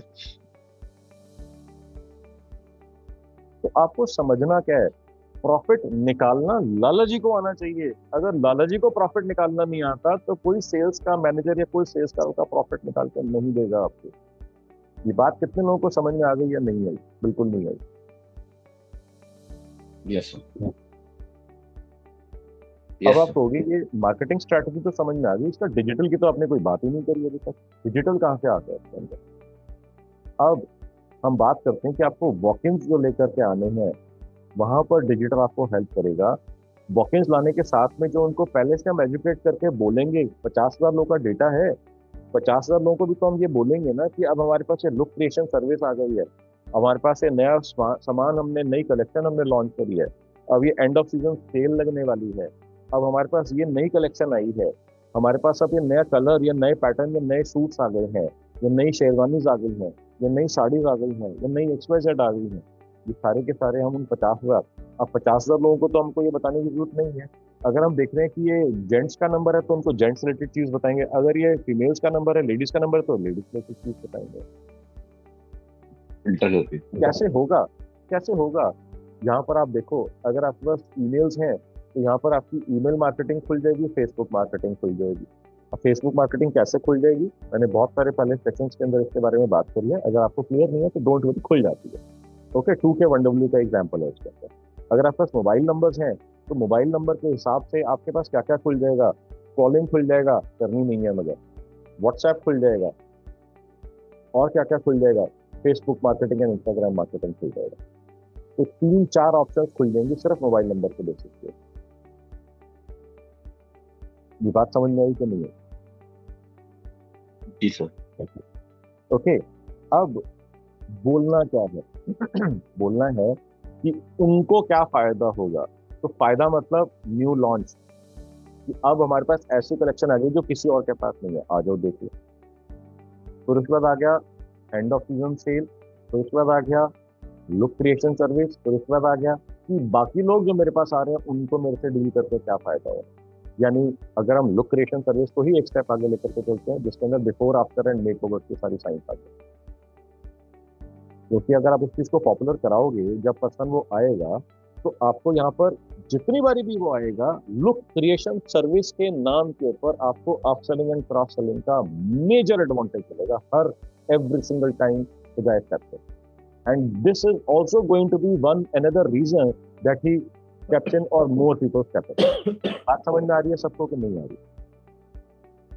तो अब आप देखो कि मैसिवली अगर हमारे पास 50,000 का डेटा है, अब से 1 साल के बाद हमारे पास 1-1.5 लाख लोगों का डेटा हो जाएगा, तो मैसिवली आपका मैसेज लोगों तक पहुंचना शुरू हो जाएगा, जिसकी वजह से आपके वॉक-इन्स बढ़ेंगे, और वॉक-इन्स के बढ़ने की वजह से आपकी स्टोर की सेल बढ़ेंगी, बिकॉज हमने 2 या 3 स्ट्रेटजीज को लेकर के आपस में इनको जोड़ दिया। अब यहाँ पर इसके अंदर एक थॉट मेरे माइंड में और आ रहा है, आप मेरे को बताओ if it make sense for you और नॉट, कि क्या आपके ऐसे लोग होंगे जहां पर लोगों की ड्रेसेस चलती है? Okay, for example white shirt blue pant, okay, white shirt grey pant, या ब्लू शर्ट ग्रे पैंट, इस तरह की शर्ट्स और उसके कॉम्बिनेशन में चलते हैं। अब एक कंपनी में मान लीजिए 100 एम्प्लॉइज हैं, 500 एम्प्लॉइज हैं, 1000 एम्प्लॉइज हैं, तो उस केस के अंदर क्या वो कंपनी आपसे बात करके बनवा सकते हैं कि मेरे को 500 ब्लू शर्ट्स और 500 ग्रे ट्राउजर्स चाहिए, ये साइजेस के चाहिए? क्या आप ऐसे ऑर्डर्स के अंदर इंटरेस्टेड होंगे राज? जी करते सर, बिल्कुल करते हैं। तो इसका मतलब यहाँ पर आपका लिंक्डइन भी एक्टिवेट हो जाएगा, क्योंकि एज कम्पेयर टू बड़े ब्रांड्स आपका जो है इकोनॉमिकल ऑप्शन होगा कंपनी के लिए।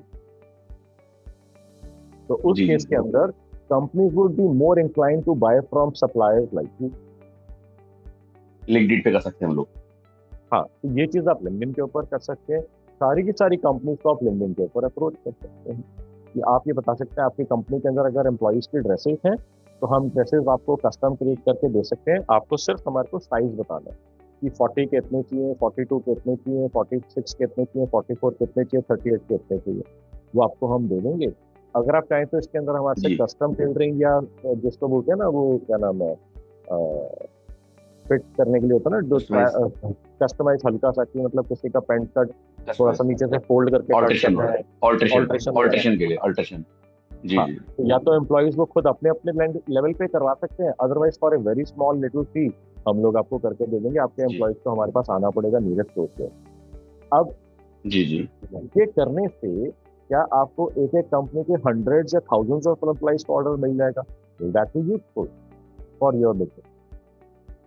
जी सर, बिल्कुल। तो यहाँ पर लिंक्डइन मिलेगा। आपका एक्टिवेट होता है। लिंक्डइन के ऊपर तो सारे बिजनेस ओनर, सारे लाला जी बैठे हुए हैं। जी बिल्कुल कर सकते हैं जी। तो अब आप देखो कि मैंने आपसे पिछले 10-15 मिनट के अंदर कितनी सारी स्ट्रेटेजिक अप्रोचेस बता दी, जो स्ट्रेटेजिक अप्रोचेस से आप भी एग्री करते हैं और बाकी सब लोग भी एग्री करते हैं कि हाँ बिजनेस को इससे फायदा होगा। अब उसके अंदर मैंने आपको देखा कि डिजिटल डालते ही आप उसको मैसिवली स्केल कर सकते हैं, मैसिवली स्केल कर सकते हैं। डिजिटल कहाँ कहाँ पर डाला? हमने व्हाट्सएप ऐड कर दिया, हमने फेसबुक ऐड कर दिया, हमने ईमेल ऐड कर दिया, हमने इंस्टाग्राम ऐड कर दिया और हम यूट्यूब भी ऐड कर सकते हैं। ये 5 प्लेटफॉर्म्स आपके हो जाएंगे जो ना सिर्फ वॉक-इन्स को एडिशनल लाने में हेल्प करेंगे, वॉक-इन्स को कन्वर्ट करने में भी हेल्प करेंगे। तो इसके अंदर हमने जब B2B का एंगल ऐड कर दिया, हमने लिंक्डइन को ऐड कर दिया, जहाँ से हमारे पास कॉर्पोरेट्स के बिग वॉल्यूम्स के बिजनेस आने लग जाएंगे।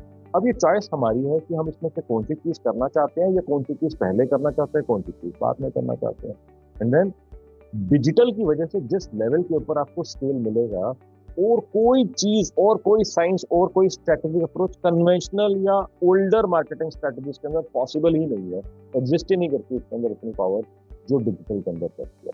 Is this making any sense with you Raj and everybody else who is here in the session? हाँ ना? Yes. So this would be the broad level strategy plan for a retailer or garment retailer in this particular context. तो एक example और ले लें किसी का कि आपको ये एक्सरसाइज जो मैंने करी, क्या आपको समझ में आया कि किस तरीके से सोचना है, कि आपका सोचने का तरीका आपको इवॉल्व होता हुआ दिखा कि मैंने कैसे आपको स्टेप बाय स्टेप बताया कि कैसे सोचना चाहिए इस चीज पर? Did you like it or it was a waste of your time? Perfect, sir. Very good one. Good session.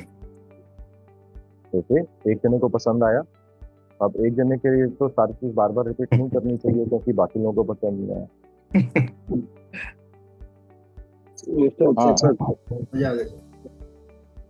Okay great, अभी भी 4 लोगों को समझ में आया। Development good morning sir.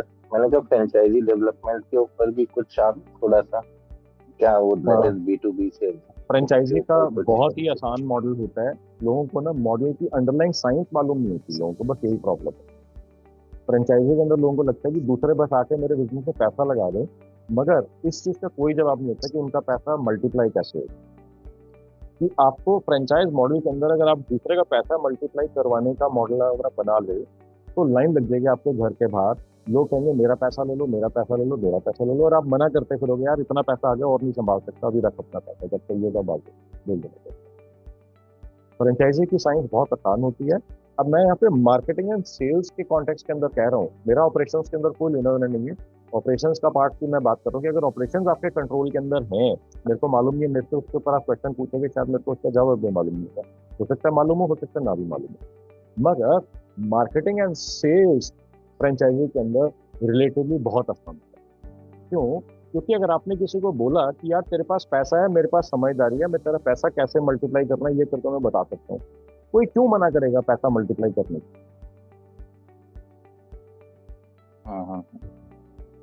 क्या मुझे बात ठीक लग रही है कैप्टन साहब? बिल्कुल बिल्कुल एब्सोल्युटली 100% राइट।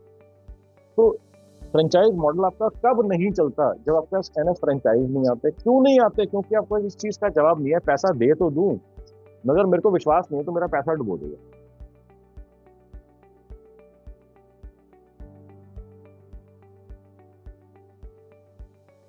तो आपको जो है ना इसी चीज का जवाब ढूंढना है। अगर आपके पास इस चीज का जवाब है तो पहले आप किसी को भी बोलोगे यार तू मेरे को एक काम कर, मेरे को ना 50 लाख रुपए दे दे, मैं इसको तेरे को ना धीरे धीरे करके अगले 3 साल में 50 लाख वापस कर दूंगा और उसके बाद में हर साल तेरे को जो है ना 20 लाख का प्रॉफिट देगा। अब आपने बोला कोई मानेगा ही नहीं, मैं कैसे मान लूँ? तो आपको इसका एविडेंस देना पड़ता है, जिसको बोलते हैं outlet 0, outlet 1 and outlet 2। Yes, तो अगर आप आउटलेट 0, आउटलेट 1, आउटलेट 2 चला करके दिखा देते हो और उसकी बैलेंस शीट और उसका प्रॉफिट एंड लॉस दिखा देते हो और उसके बाद बोलते हैं आप तो 50 लाख रुपए दे दो, भागे भागे ले जाएंगे। ये पूरा मैंने आपको पिछले 5 मिनट के अंदर पूरा फ्रेंचाइज मॉडल कैसे डेवलप करना है उसका सारा का सारा ज्ञान दे दिया। अब लोग मेरे को पूछते हैं सर इन्वेस्टमेंट फंडिंग चाहिए, कैसे लाऊं मैं? 5 मिनट की साइंस है इन्वेस्टमेंट फंडिंग कि अगर आपके पास ये 7-8 क्वेश्चंस का जवाब है तो इन्वेस्टर आपसे कन्विंस हो जाए। अगर आपके पास 7-8 में से एक क्वेश्चन का जवाब नहीं है, आपको कोई घास पे नहीं डाली। Is this making any sense to Captain Mukul and everybody else? Yeah. Yes, sir. Yes, sir. तो एक्चुअली जो है ना, मार्केटिंग एंड सेल्स बहुत आसान है, और आपने शायद देखा भी होगा, मेरे सेशन भी सारे इसके ऊपर होते हैं। Marketing is extremely easy when you know how. तो वो हाउ का ही मैं आपको अभी आंसर दे रहा हूँ कि मैं आपको बता रहा हूँ कि देखो ऐसे करो, ऐसे करो, ऐसे करो, बस इतना ही सिंपल है, इसका कॉम्प्लेक्सिटी है ही नहीं इसका। हाँ, विकास आपने हैंड रेस करा ही क्या? Yeah, sir, I just wanted to share with you, and because again, I'm into luxury furniture business under a brand called 360 leather furniture करते हैं हम, खासली leather का। So हमारा हमेशा thought process था कि it is very difficult to sell leather furniture online digitally, because because unless you don't have a touch and feel, it's expensive product, nobody, and of course we get a lot of queries where people want to touch and feel. That is why we have created Experience Center.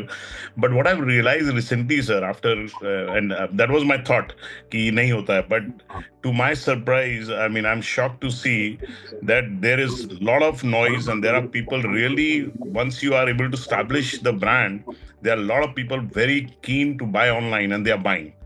So, I mean, मेरा जो myth था, जो thought process था, but that has really changed, and I'm really thinking very strongly how to take to the next level, because I see huge potential happening. But you are right, sir. It's there, and I can see it personally. I've been experiencing it lately. तो चलो 1 minute के लिए हम luxury furniture की बात करते हैं। Luxury मतलब लेटर से अगर हम चेयर की बात कर रहे हैं, डाइनिंग टेबल की बात कर रहे हैं, तो हम किस प्राइस पॉइंट के आसपास की बात कर रहे हैं? Sir, almost if we are talking about leather furniture, which we do, because we only specialize in leather, genuine leather. So I'm looking at least per seat, at least 80,000-90,000 rupees per seat. Okay. और अगर हम fabric की बात करते हैं, या अगर हम क्या नाम है, फॉक्स लेदर की, हाँ, लेदराइट की बात करते हैं, तो वो प्राइस पॉइंट कहाँ से कहाँ तक वेरी करता है? सर वो ऑलमोस्ट 50%। ओके, तो आप ये कह रहे हैं कि 30-40 हजार का फर्नीचर जो है पर सीट का वर्सेस 80,000 से 90,000। या ओके, इसके अंदर जो है आप ये कह रहे हैं कि अगर 80-90 हजार रुपए की सीट का फर्नीचर हमारे को बेचना है, तो अब मैं आपसे कुछ चीजें आपसे डिस्कस करूंगा। आप देखो कि मेरे को आपके बिजनेस के बारे में कुछ भी आइडिया नहीं है, बट लेट अस सी कि अगर मेरे को इस बिजनेस को बिल्ड करना हो तो मैं कैसे करूं। तो आपका कितने साल से विकास करते हैं? So I've been at it for almost, brand has been there for almost 14 years now, 14 साल से सर। And conventional करते थे पहले हम लोग। I've been exporter mostly, पहले हम export, आज भी export करते हैं, that is my major business। But last 2009 से I've been building this brand, and establish किया इसको हमने काफी मेहनत करके। So now, so you can say sir 15-20 साल का experience है हमारा। Okay. मैन्युफैक्चरिंग भी खुद की है। आपने कितनी कंट्रीज के अंदर एक्सपोर्ट करा होगा? Mostly US and Europe, sir. Europe एक कंट्री है क्या? नहीं, but I mean, if I look at the country, then I can say at least good 20 countries. हाँ, तो 20 कंट्रीज सुनने में और कहने में ज्यादा अच्छा लगता है, या सिर्फ यूएस और यूरोप कहने में ज्यादा अच्छा लगता है? But US is my major. 80% of our business is in US. मैंने आपसे ये तो पूछा ही नहीं कि आपका बिजनेस कहाँ से कितना आता है। आप अपने आप ही बताते जा रहे हो। जितना बताते जा रहे हो उतना काम खराब करते जा रहे हो अपना। अच्छा, but you are right. Yeah, so good. I would say 20 countries. अब यहाँ पर देखो, एक स्टेप बाय स्टेप मैं आपको लेकर के चल रहा हूँ मैं। लेट अस से अगर हमने 20 कंट्रीज के अंदर, 21 कंट्रीज के अंदर एक्सपोर्ट करा है, तो आपने इंडिया को इंक्लूड कर लिया है इसके अंदर? नहीं, इंडिया को नहीं इंक्लूड किया सर। बताओ जरा। तो अब देखो 22 कंट्रीज हो गई आपकी। ओके, अच्छा, अब आप ये देखो कि इंडिया के अंदर आपका स्टोर है या मैन्युफैक्चरिंग वर्कशॉप है? सर मेरा स्टोर भी है और मैन्युफैक्चरिंग भी है, but store is now on a franchise model, so they have taken over. कहाँ पर है? कहाँ पर है आपका? सर सुल्तानपुर MG रोड पे है और Kirti Nagar, 2 main important markets हैं, दोनों जगह है। किस नाम पे आपका? 360 you spell THREESIXTY 60 360। Sultanpur MG road पे सर, सुल्तानपुर मेट्रो स्टेशन के ठीक नीचे है हमारा फ्लैगशिप स्टोर। कोई बात नहीं, इससे फर्क नहीं पड़ता, क्योंकि डिजिटल मार्केटिंग में अगर आपका कोई जंगल में भी बताते हैं तो वहां पर भी बता देते हैं। ओके, सो नेक्स्ट इसको हम लेकर के चलते हैं कि अगर आपका प्रीमियम एंड लग्जरी फर्नीचर है तो आपके कस्टमर्स या बायर्स कौन कौन टाइप के लोग होते होंगे। एक होंगे एंड कस्टमर्स जिनको अपने घर के अंदर फर्नीचर लगाना है और वो या तो रीमॉडलिंग कर रहे हैं या नया बना रहे हैं। दूसरे आपके होते होंगे आर्किटेक्ट्स एंड इंटीरियर डिजाइनर। और तीसरे होते होंगे, शायद आप मेरे को बताना कि अगर इसमें फॉर यू और नॉट, ऐसे होते होंगे जो हाई एंड डेवलपर्स होंगे जो फुल्ली फर्निश्ड अपार्टमेंट्स के अंदर डील करते होंगे या सेमी फर्निश्ड अपार्टमेंट्स के अंदर डील करते होंगे। तो वहाँ पर जो है आपको एक साथ 50, 100, 500 यूनिट का ऑर्डर आ जाएगा और आपने सारा का सारा सबको एक जगह करके देना है यहाँ पर इसके अंदर। तो आप बताओ इन तीनों में से आपके लिए कौन कौन से ऑप्शंस एप्लीकेबल हैं? सर सारी हैं सर, हॉस्पिटैलिटी भी है, so a lot of projects hospitality के अंदर आप जो है इसका मतलब होटल्स वगैरह की बात कर रहे हैं? या वी डू अब्रॉयज, वी डू इस तरह के अच्छे होटल्स करते हैं हम। बिल्कुल ठीक है, बिल्कुल ठीक है। अब हमारे को ये 4 सेगमेंट्स हो गए, चारों सेगमेंट्स को हमारे को अलग अलग लेना है। अब हम बात करते हैं कि हमारे को अगर एंड यूजर तक पहुंचना है तो ये कैसे पता लगेगा कि इसके घर के अंदर अब ये रीमॉडल करने वाला है या इसके घर के अंदर जो है सामने जो है इसके घर के अंदर जो फर्नीचर इसको चेंज करने का मन कर रहा है। ये पता लगाने का क्या तरीका है? Tough question, trying to think. I mean, so let me help you out. The question का answer is very very easy. कोई तरीका नहीं है पता लगाने का किसके घर में या किसके मन में क्या चलता है। ओके ठीक है। ओके वो सिर्फ तभी पता लगेगा जब वो पर्सन चल के आपके स्टोर के ऊपर आ जाएगा और वो कहेगा कि यार ये फर्नीचर है आपके पास, वो फर्नीचर है, या आपका वो विंडो को देख करके वो चेक इन कर ले। ठीक बात है सर। तभी आपको क्लैरिटी नहीं है कि मेरा कस्टमर है कि नहीं है, क्योंकि जब आप रेट बताओगे तो वो नमस्ते करके भाग। हाँ बिल्कुल। अब यहाँ पर हमारे को इसके अंदर बहुत सारी ऑल्टरनेटिव स्ट्रैटेजीज हैं जो बहुत सा कॉम्प्लिकेट होंगी, मगर मैं इसको सिंपलर स्ट्रैटेजीज के ऊपर लेकर के चलूंगा। दूसरे श्योर शॉट जो कस्टमर प्रोड्यूसर्स होंगे आपके पास वो होंगे आर्किटेक्ट्स एंड इंटीरियर डिजाइन। अब अगर एंड कस्टमर है वो आया आपके पास अपने घर का फर्नीचर लेकर के चला गया, यहाँ पर आपका प्रॉफिट जो होगा इन सारे तीनों चारों सेगमेंट में से सबसे हाईएस्ट होगा। मगर आर्किटेक्ट्स एंड इंटीरियर डिजाइनर्स की अगर हम बात करते हैं कि वहां से आपके पास रेगुलरली मल्टीपल प्रोजेक्ट्स का और रिपीट बिजनेस आपके पास रेगुलरली आएगा। यस और यस सर। सो अगर हम इस चीज के ऊपर फोकस करें कि किसको अभी नया फर्नीचर चाहिए होगा, इसकी स्ट्रैटेजी मैं अभी आपको बताऊंगा। और दूसरा, आर्किटेक्ट्स एंड इंटीरियर डिजाइनर्स को अगर हम अपने साथ ऐड करना शुरू कर दें तो वुड यू एग्री कि आपका बिजनेस का स्केल और प्रॉफिट तेजी से बढ़ने शुरू हो जाएंगे? एब्सोल्युटली। अब मैं आपसे फर्स्ट कैटेगरी का, फर्स्ट सेगमेंट का मैं आपसे डिस्कशन करूंगा कि अगर मान लीजिए कि एक घर है लेट्स से जिसकी वैल्यू है लगभग 4-5 करोड़ रुपए की, तो उसमें लगभग कितने रुपए का फर्नीचर वो रखता होगा? सर एटलीस्ट आई वुड से एटलीस्ट 20% ऑफ दैट वैल्यू। तो अगर 4-5 करोड़ का तो इसका मतलब 60-70 लाख 1 करोड़ का फर्नीचर रखेगा। या absolutely. Would this kind of a buyer be your target audience? Yeah, they are the target audience, absolutely. Great. और अब हम इसी को एक लेवल और ऊपर लेकर के चलते हैं कि आप मेरे को क्या कोई ऐसी लोकेशंस बता सकते हैं जहां पर सारे के सारे घर इसी वैल्यू या इससे हायर पे हो? सारा गुड़गांव भरा पड़ा है सर। सारा गुड़गांव नहीं है, सारे गुड़गांव के अंदर ना अफोर्डेबल भी आता है जहाँ पे 15 लाख रुपए। हाँ but I mean yeah you are right sir, but mostly I would say DLF जितने हमारे केसेस है। Yes, now we are talking. अब यहाँ पर सारे डीएलएफ के अंदर हमारे को ये तो कोई तरीका ही नहीं है पता लगाने का किसके घर में या किसके माइंड में क्या चल रहा है और वो फर्नीचर चेंज करने लगेगा। ठीक बात है। अब इसको एक लेवल और ऊपर लेकर के चलते हैं। क्या कोई ऐसी तरीका हो सकता है जहाँ पे 100% गारंटेड श्योरिटी हो कि अगले 6 महीने में इसको फर्नीचर चाहिए ही चाहिए? जहाँ कंस्ट्रक्शन खत्म होने वाला होगा या हैंड ओवर हो रहा होगा, जब सोसाइटीज पोजीशन के अंदर आती है हैंड ओवर। या अब आप ये देखो कि आज की डेट में ऐसी कितनी सोसाइटीज हैं जिनका एवरेज यूनिट प्राइस 4-5 करोड़ या उसके अबव का है जो इस साल या अगले साल पोजीशन में आने वाली।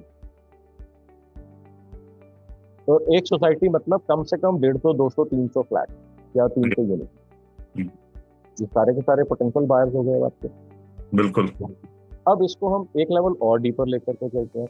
अगर मान लीजिए कि वहां पर 100 यूनिट्स हैं तो 15-20 इन्वेस्टर्स ने ली होंगी, 15-20%, 25%, और बाकी 60-70-75% जो है वो एंड यूजर्स ने ली। एंड यूजर होगा, या तो इसका मतलब ये फिर भी हाईली टारगेटेड है।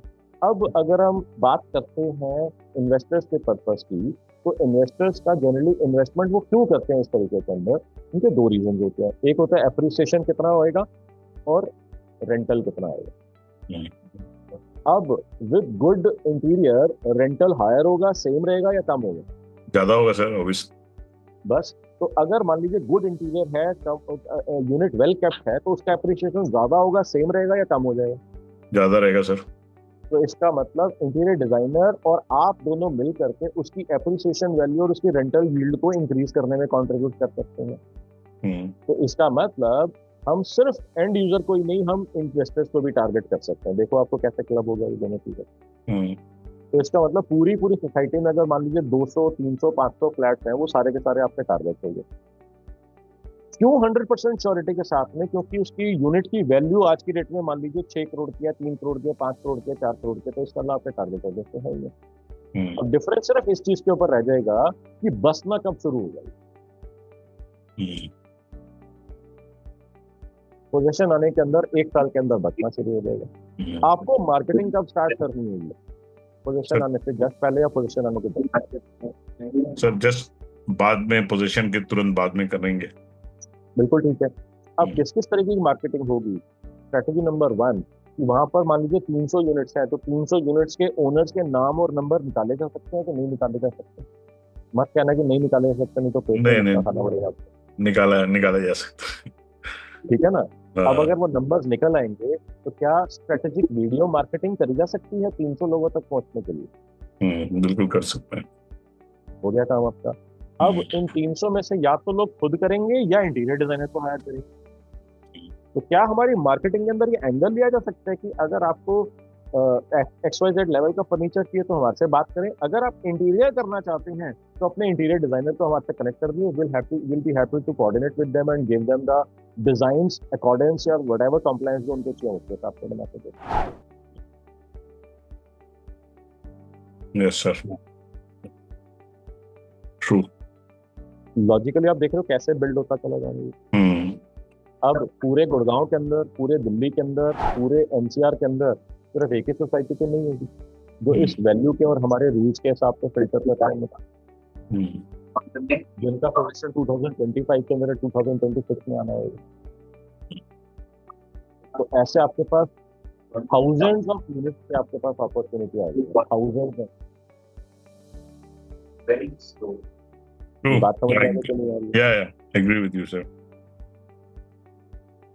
अब ये देखो कितना आसान था ना इसको बिल्डअप करना। Now, this is making sense for you, Vikas, and to rest of people, or no, it is not making sense? No, it's making a lot of sense. We just don't think so deeply, and I mean, you're right. It's all very practical, very doable. It's no rocket science here. Yeah. कितना आसान है। अगर आपको कोई बोलता है नहीं विकास देखो ऑनलाइन तो आपको कोई जानता नहीं, आप भले ही 10 साल से 20 साल से आपने पता नहीं 22 कंट्री में एक्सपोर्ट करोगे, इंडिया में तो ज्यादा आपकी प्रेजेंस है नहीं। पहले ना आपको अपना ब्रांड बनाना पड़ेगा, आपकी कंपनी की प्रेजेंस को आपको एस्टैब्लिश करना है। आपको फेसबुक के ऊपर, इंस्टा के ऊपर, यूट्यूब के ऊपर अपने चैनल्स बनाने पड़ेंगे। तो धीरे धीरे आपके पास 10, 20, 50 हजार जब आपके सब्सक्राइबर्स बनेंगे, फॉलोअर्स बनेंगे, फैंस बनेंगे, उसके बाद जाकर के देखो आपको ऐसा एंगेजिंग कंटेंट डालना पड़ेगा जिसकी वजह से आपके पास लाइक्स आएंगे, कमेंट्स आएंगे, शेयर्स आएंगे, तब जाकर के आप सेल्स की बात करना, तब जाके आप उसकी बात करना। इस सारे प्रोसेस में 6 महीने से 1.5 साल 2 साल तक लगेंगे, तब जाके आप सेल्स की बात करना। पहले आप ब्रांड बनाओ। सुनिए कभी आपने ऐसी कॉन्वर्सेशन? सर हमारे लिए तो आपने ब्रांड बना कर दिया था जी। सर मैं वही कह रहा हूँ विकास जी को, कभी सुनिए ऐसी कॉन्वर्सेशन। सर मैं सर इसको बल्कि फॉलो किया हूँ। I been at it in this brand journey only. मैंने पूरी energy sir last 10 years brand building में ही की अपनी। कोई ऐसा इवेंट्स नहीं जिसको स्पॉन्सर नहीं किया मैंने, बहुत कंटेंट किया मैंने, बहुत कुछ किया है मैंने। I have spent lot of money and time energy in this. अब रुको, अब आपको कोई ब्रांड नहीं बनाना, आपको धंधा बनाना। धंधा बनाने की स्ट्रेटेजी मैंने आपको स्टेप बाय स्टेप बता दी। ये मैंने आपको एक सेगमेंट कवर करा है अभी, इसका दूसरा सेगमेंट भी है, तीसरा भी है, चौथा भी है। चारों सेगमेंट्स के ऊपर अगर आप इस तरीके की स्ट्रेटेजिक अप्रोच लेकर के काम करेंगे, धंधा बढ़ेगा कि नहीं बढ़ेगा? बिल्कुल बढ़ेगा, बिल्कुल। प्रॉफिट बढ़ेगा कि नहीं बढ़ेगा? बिल्कुल बढ़ेगा सर, एब्सोल्युटली। मैक्सिमाइज कर सकते हैं स्केलिंग के अंदर। और अभी तो हम सिर्फ गुड़गांव की बात करते बैठे हैं यार। क्या गुड़गांव के अलावा लोगों के पास पैसा नहीं है क्या पूरी दुनिया के अंदर? नहीं सर, ज्यादा पैसा है, बल्कि बहुत है, बहुत कुछ हो रहा है। बस हो गया आपका काम। और हम ये तो कह ही नहीं रहे कि 300 में से 300 आने चाहिए हमारे पास। मैं कह रहा हूँ 300 में से 3 आ जाए, 5 आ जाए, 10 आ जाए, हमारा काम बिल्कुल हो गया। You are right. और इसको हम एक डिफरेंट लेवल के ऊपर ही लेकर के चलते हैं, provided you and your operations and technical team can handle it. हम इसको प्रॉफिट शेयरिंग बेसिस के ऊपर डेवलपर के साथ ही क्यों ना टाई अप कर लें, provided your company can withstand that level of expertise, operations and pressure. बिल्कुल सर। तो अभी मैंने आपको जो भी बेसिक स्ट्रेटजी बताई है, अब आप कहोगे तो स्ट्रेटजी बताइए, इसमें डिजिटल का क्या काम है? डिजिटल यहाँ पर कैसे काम करेगा? व्हाट्सएप काम करेगा, वीडियो मार्केटिंग काम करेगा, ईमेल मार्केटिंग काम करेगा, लिंक्डइन काम करेगा। और अगर हमारा डेटा थाउजेंड्स के अंदर पहुंच जाता है तो फेसबुक और इंस्टा भी एक्टिवेट हो जाएंगे। कितना सिंपल हो गया ना, पूरा स्ट्रेटजी को आपने जब डिफाइन कर लिया। लोगों के पास स्ट्रेटजी नहीं होती, बस वो सब कुछ कर रहे होते हैं बट स्ट्रेटजी नहीं है। विकास आपकी बात नहीं कर रहा क्योंकि मेरी डिटेल में आपसे बात कर रहा, मैं जनरली लोगों की बात कर रहा हूं। Sure. Can I ask a question, sir? With Facebook and Insta, it can be a fairly sharp targeted campaign, right? If you already have the mobile numbers. Yes. आपने जैसे भौमिक मेरा सेक्शन करा था, इस समय मैंने 2K1W का साइंस बताया। बिल्कुल। तो अगर हम पूरे फेसबुक को टारगेट करते हैं जिस तरीके से मोस्टली लोग और कंपनी टारगेट करते हैं, तो उसमें ना वो 4 पैरामीटर्स लेते हैं, जिसके अंदर एक होता है geography, age, gender and maybe कोई इंटरेस्ट वगैरह उसके अंदर ऐड कर देते हैं। That is the fastest way to burn your money, literally draining your money. That is the fastest way to drain your money. और उसका मैंने पूरा लॉजिक आपको कैलकुलेशंस के साथ में बताया था, why this never works.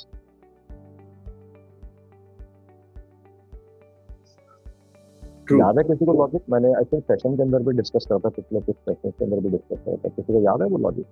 Why the most way people do Facebook and Instagram marketing drains their money, sucks their money and dry. बताया हुआ मैंने कि नहीं बताया हुआ?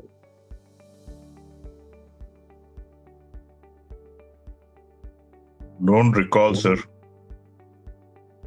मैंने कैलकुलेशन बताई थी कि पूरी दुनिया से फेसबुक कितने लोग यूज करते हैं। तो कितने लोग यूज करते हैं फेसबुक पूरी दुनिया में? सबसे ज्यादा Facebook he use. I think now it's almost 2 billion people. 2 billion, yeah. लगभग 308-310 करोड़, 2.08, 3.1 बिलियन। ओके, अच्छा इंडिया से कितने लोग यूज करते हैं? लगभग 58 करोड़ लोग करते हैं।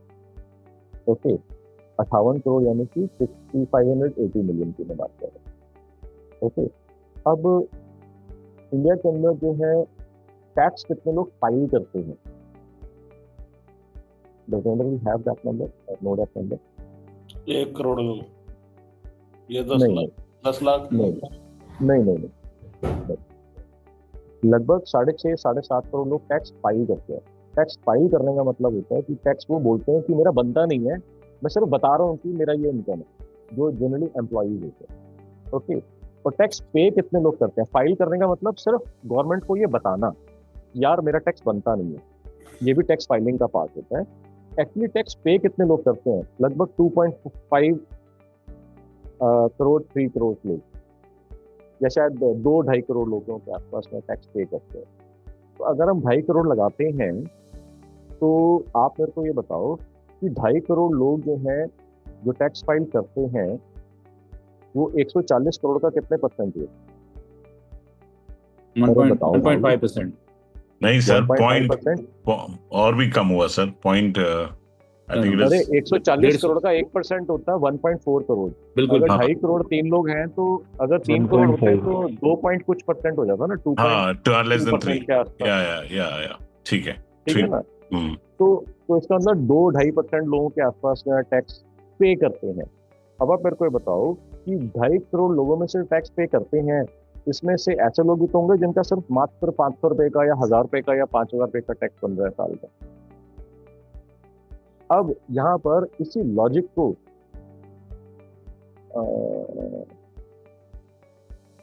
यार कन्याल एक बार उसकी हम ना, क्योंकि नंबर नहीं है तो इसके ऊपर बात करने का फायदा नहीं है। जो नंबर है पहले हमारे पास एस्टैब्लिश, उसके ऊपर बात कर लेते हैं, फिर उसको आप इंट्रापोलेट या एक्स्ट्रापोलेट कर लेना। ओके, तो अभी इसी को हम लॉजिक को थोड़ा सा और आगे लेकर के चलते हैं। लेट अस से कि 2.5 करोड़ लोग टैक्स पे करते हैं।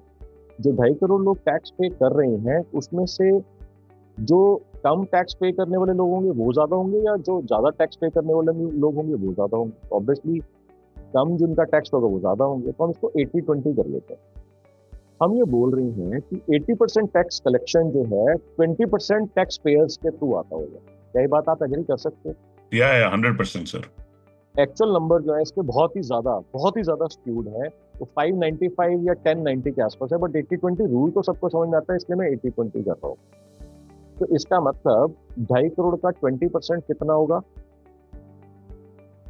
तो 50 लाख। बिल्कुल ठीक है। 50 लाख लोग जो हैं वो हायर ब्रैकेट के अंदर टैक्स पे करते हैं। अब आप में से जितने भी बिजनेसेस यहाँ पर इस टाइम के ऊपर सेशन के अंदर हैं, आप लोग मेरे को ये बता सकते हैं कि आपको यही 50 लाख लोग चाहिए, या वो 50 लाख या 140 करोड़ लोग चाहिए जो तो टैक्स पे ही नहीं कर रहे, या 2-4-5 हजार रुपए का टैक्स पे कर रहे? तो 50 जो पे कर रहे हैं वही चाहिए सर। बिल्कुल ठीक है। अब यहाँ पर लोग कहेंगे कि ब्लैक वाला हो गया, व्हाइट वाला हो गया। मैं कह रहा हूँ यार वो नंबर्स ना है नहीं, अभी तक हम सिर्फ जो है व्हाइट के ऊपर फोकस करते हैं, उसको आप एक्स्ट्रापोलेट कर लें। अगर मान लो जो टैक्स पे करते हैं वो 50 लाख होंगे, तो जो टैक्स पे नहीं करते होंगे उसका हम डबल कर लेते हैं, ट्रिपल कर लेते हैं। 50 गुना 100 गुना तो नहीं हो जाएंगे। इतने अगर लोग होते तो दिख रहा होता ना हमारे को, गवर्नमेंट को भी दिख रहा होता और हमारे को भी दिख रहा होता। ठीक बात है ओके, सो लेट अस से ये 50 लाख लोग हैं जो टैक्स पे करते हैं। अब जो जिनको हम टारगेट भी करना चाहते हैं। ओके, अब आप मेरे को ये बताओ कि क्या ये 50 के 50 लाख लोग इंडिया के अंदर फेसबुक यूज करते होंगे? हाँ करते होंगे सर, बिल्कुल। Mostly sir. हमको कैसे पता? आपको कैसे पता? 100% श्योरिटी तो नहीं है ना। अब आप मेरे को बताओ, जब आपने राहुल जैन करा था तो सबका फेसबुक वगैरह हटवा दिया था कि नहीं हटवा दिया था राहुल जी? मेरा तो हटा दिया था सर। हाँ, तो फिर आप कैसे कह सकते हो कि सारे के सारे 50 लाख लोग? सबका हटा था सर। देखो मैं कोई भी बात अभी भी हटा हुआ है। हाँ, मैं कोई भी बात करता हूँ ना, मैं सिंपली लॉजिक के साथ में करता हूँ, जहां पर आप लोग एग्री कर सकते हो। मैं कोई बात हवा में नहीं करता, क्योंकि मनोज बजाज कह रहा है इसलिए मान लो, मैं ऐसा कभी नहीं हुआ। अब मैं फिर भी ये मानता हूं कि लेटर से 50 के 50 लाख लोग हमने ले लिए। ओके, अब 58 करोड़ लोग मैंने बताया था जो इंडिया से फेसबुक यूज करते हैं। 50 लाख लोग हैं जो मात्र उसमें से आपका टारगेट ऑडियंस है। कितना परसेंट हो गया 58 करोड़ का? 50 लाख कितना हो गया? 10% सर। क्या बात कर रहे हो? 58 करोड़ का 10% 5.8 करोड़ होता है। 1% भी हुआ सर। 1% हुआ। अब आप ये देखो कि जब आप इतनी सारी एडवर्टाइजिंग, इतनी सारी मार्केटिंग करते हो, आप सिर्फ 1% टारगेटिंग को टारगेट कर रहे हो। इसकी वजह से आपकी लीड्स बेकार आती हैं, इसकी वजह से आपकी लीड्स कन्वर्ट नहीं होती हैं, क्योंकि मात्र 1% उसमें से क्वालिफाइड होती हैं। अब इसी का एक डिफरेंट आपको मैं रूप दिखाता हूँ। मोस्टली लोग फेसबुक के ऊपर या इंस्टा के ऊपर टारगेट करते कैसे हैं? वो करते हैं एज के हिसाब से, जेंडर के हिसाब से, ज्योग्राफी के हिसाब से। लेट अस से आपने टारगेट करा, एज हो गया, लेट अस से विकास के लिए जो टारगेट एज होगी, क्या मान ले 25 से लेकर 55 या 60 तक के आसपास का होगा? या 35 से ऊपर। हाँ, यस यू आर राइट। 35 से 55 मान ले। या 100%। ओके, ज्यादातर मेल्स आते हैं या फीमेल्स आते हैं आपके पास? Mostly sir I think I would say mix ही है सर, दोनों ही आते हैं फैन, because it's a one thing। दोनों ले लेते हैं, मेल एंड फीमेल दोनों ले लेते हैं। या और आपने ज्योग्राफी कर दी दिल्ली, या ज्योग्राफी कर दी आपने गुड़गांव। या अब आप मेरे को एक बात बताओ, अब जो मैं बोल रहा हूँ ये कोई सेक्सिस्ट या जेंडरिस्ट या क्लासिस्ट वाली बात नहीं, सिर्फ मैं आपको कुछ ध्यान ला रहा हूँ आपकी चीज़ों का, आपका ध्यान उन चीज़ों के ऊपर लेके जा रहा हूँ। अब आपका ड्राइवर रखा हुआ है आपने, जी किस एज और जेंडर का है वो? सर वो he is male and he is 40 का होगा, 38 48। ओके, तो क्या जो हमारा टारगेट क्राइटेरिया था उसमें फिट होता है वो दिल्ली के अंदर है, 40 का है, मेल है, तो टारगेट क्राइटेरिया में फिट हो रहा है वो? मतलब हाँ हो रहा है सर, बट वो मतलब he is not my target दो, बट नहीं, बट आपने तो यही टारगेट करा है, ये जेंडर, ये एज और ये लोकेशन, तो तीनों के हिसाब से वो तो आपको टारगेट कर रहे हो, आपकी ऐड दिखेगी उसको। हाँ दिखेगी, बट इनकम, हाँ हम इनकम को नहीं, इनकम तो फेसबुक को पता ही नहीं है कितनी, पता ही नहीं है। हाँ बिल्कुल, टारगेट भी नहीं करा उसको। तो बिल्कुल उसको दिखेगी मेरी ऐड। अब आप ये मेरे को बताओ, डोमेस्टिक हेल्प होगा जी? आपके घर में कोई मेड आती होगी काम करने के लिए? बिल्कुल आती है सर। उसका एज और जेंडर क्या है सर? फीमेल है, मेल भी है, और उनका दोनों का एज वही अराउंड 30s होगा। और फिर से उसी क्राइटेरिया में फिट हो गया आपका?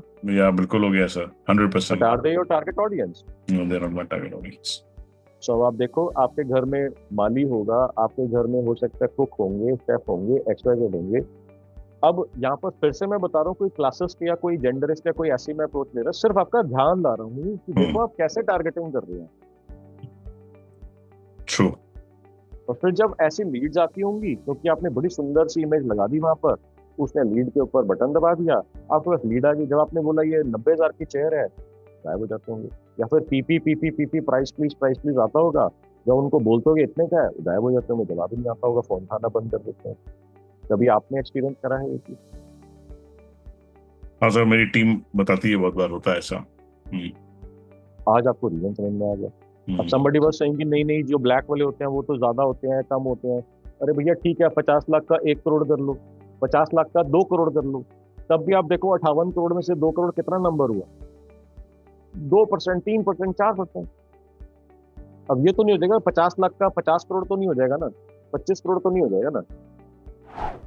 तो इसी वजह से जिस तरीके से लोग टारगेटिंग कर रहे हैं, जिस तरीके से लोग मार्केटिंग कर रहे हैं, दैट इज ऑल कंप्लीट पैसे की बर्बादी, पैसे से भी ज्यादा टाइम और रिसोर्सेज की बर्बादी। फेसबुक अपना पैसा ले जाता है, गूगल अपना पैसा ले जाता है, एजेंसी अपना पैसा लेती है, एम्प्लॉइज अपना चेक ले जाते हैं, आपके हाथ में क्या बचता है?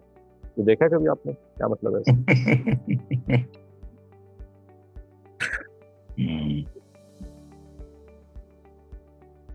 तो मेरी बात समझ में आ रही है? और जो मैं लॉजिक दे रहा हूँ, क्योंकि मैं जो भी बात करता हूँ मैं लॉजिक के बेस के ऊपर, नंबर के बेस के ऊपर करता हूँ। अगर आप मेरे से करोगे डिसएग्री, तो आप नंबर के लॉजिक के ऊपर डिसएग्री करोगे। मैं कोई ऐसी हवा में बात ही नहीं कर रहा, मैं बात कर ही नहीं रहा हवा में, तो आपको कैसे डिसएग्रीमेंट हो सकता है? हाँ, जो मैंने नंबर्स आपको बताए हैं उसमें आपको लगता है नहीं बकवास कर रहा है, ऐसे थोड़ी है नंबर, ये नंबर्स हैं। आप मेरे को बताओ, अगर मेरे को लगता है, आपको लगता है कि मैं कहीं से कुछ गलत कह रहा हूँ या कुछ इनकरेक्ट कह रहा हूँ। तो अभी मैंने 2 बिजनेस को उठाया, और मैं दोनों में से इंसिडेंटली किसी के साथ भी पहले शायद नहीं मेरी बात हुई होगी, या I am not able to recall. तो मैंने आपको रैंडमली 2 बिजनेसेस को मैंने बताया कि कैसे आपको स्केल करना है, and both of the business owners as well as everybody else agree किया, लॉजिकली बात तो बिल्कुल ठीक लग रही है। हाँ, इसके अंदर आपका क्रॉस क्वेश्चन हो सकता है कि मैंने तो अभी आपसे सुन लिया, पता नहीं रिजल्ट आएगा कि नहीं आएगा। हाँ बिल्कुल, मैं भी एग्री करता हूँ, हो सकता है रिजल्ट आए, हो सकता ना आए, मगर अगर आपको मेरी बात ही समझ में नहीं आ रही है तो फिर रिजल्ट आ जाएगा क्या? नहीं आएगा। पहले आपको बात की स्ट्रेटेजी के ऊपर ही अगर हमारा डिसएग्रीमेंट है, बकवास कर रहे हैं, इसको मालूम ही नहीं है मेरे बिजनेस के बारे में, ऐसा थोड़ी ना होता है मेरा बिजनेस। अगर इसी पॉइंट के ऊपर हम डिसएग्री कर जाते तो रिजल्ट आ जाता क्या? पॉसिबल ही नहीं है। हाँ, अब इसके लिए हमने कुछ टेस्ट करना पड़ेगा। अब फेसबुक और इंस्टाग्राम की टेस्टिंग के साइंस को हम 2K1W बोलते हैं, उसको हम टेस्ट करेंगे। 2, 4, 5, 10, 20 टेस्ट रन करेंगे, उसमें से 2-3 सक्सेसफुल हो जाएंगे, 7, 8, 10 फेल हो जाएंगे। तो जो सक्सेसफुल हो जाएंगे उनको उठा के मार्केट स्केल कर देंगे।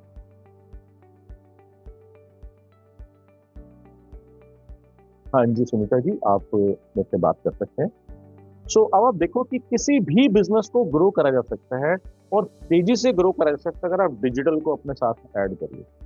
क्यों? क्योंकि डिजिटल जो है मात्र 100 रुपए पर डे से आप स्टार्ट कर सकते हो। अगर आप न्यूज़पेपर ऐड देना चाहो, क्या ऐसा पॉसिबल है? अगर आप radio add out of home, banner, posters, hoardings लगाना चाहो, क्या उसमें पॉसिबल है 100 रुपए पर डे से स्टार्ट करना? पॉसिबल ही नहीं. So that is the reason digital is the fastest and the most economical way to sell and scale. ये बात कितने लोगों को समझ में आ गई?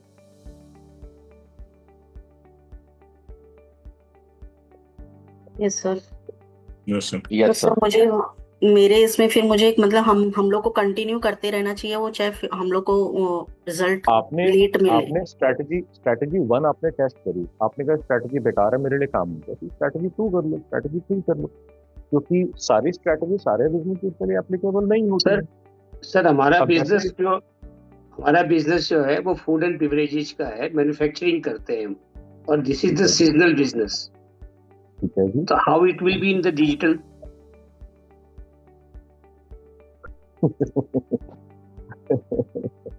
ओके, क्या प्रोडक्ट है? मेरे को ना समझ में नहीं आ रही आपका प्रोडक्ट. सर हमारा प्रोडक्ट जो है, जैसे ये अपनी फ्रूटी वगैरह आती है, उस तरह हम लोग जूसेस बनाते हैं, कार्बोनेटेड ड्रिंक बनाते हैं.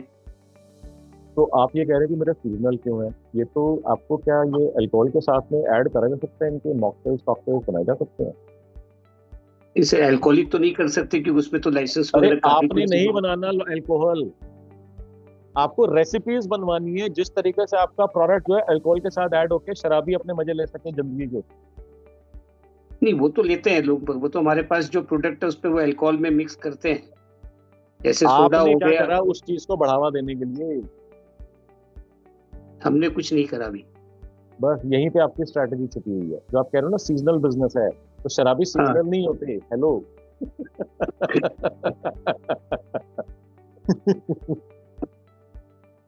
आपको समझ में आई मेरी बात कि नहीं समझ में आई? सर एक्चुअली समझ में इसलिए नहीं आई क्योंकि आप जो कह रहे हो कि इसके साथ लीकर के साथ में ऐड करने के लिए, बट आपको हमारा नहीं जो ऐड करना, आपको सिर्फ रेसिपीज बनवानी है और बारटेंडर्स को एजुकेट करना है और उनको मोटिवेट करना है. नहीं, वो ठीक है सर, लेकिन मेरा मास मार्केट जो है वो रूरल मार्केट है, जहाँ पर कि ये जूस वगैरह बिकते हैं, कार्बोनेटेड ड्रिंक्स बिकते हैं. वहाँ हाँ, पर ये तो उसके ऊपर भी बात करते लीकर के हैं, साथ में काम नहीं होता वहाँ पर. उसके ऊपर भी बात करते हैं. आपको इसका मतलब मेरी स्ट्रैटेजी मैंने बोली है ना, आपको क्लिक नहीं करी, कोई बात नहीं. चलो दूसरी स्ट्रैटेजी के ऊपर बात करते हैं. तो आपका जो बिजनेस है क्या वो डिस्ट्रीब्यूशन बेस्ड बिजनेस है? यस. तो अब आपके डिस्ट्रीब्यूटर्स होंगे, होलसेलर्स होंगे, रिटेलर्स होंगे जो पूरे जी सर, दुनिया में हम लोग क्या करते हैं, सुपर स्टॉकिस्ट को माल बेचते हैं, सुपर स्टॉकिस्ट वो डिस्ट्रीब्यूटर को देते हैं, डिस्ट्रीब्यूटर रिटेलर्स को देते हैं. This is the chain. Distributors, wholesalers, retailers और आपने एक पर्सन और ऐड कर दिया सुपर स्टॉकिस्ट. Yes. 4 कंपोनेंट हो गया आपके डिस्ट्रीब्यूशन चेन के अंदर. हाँ.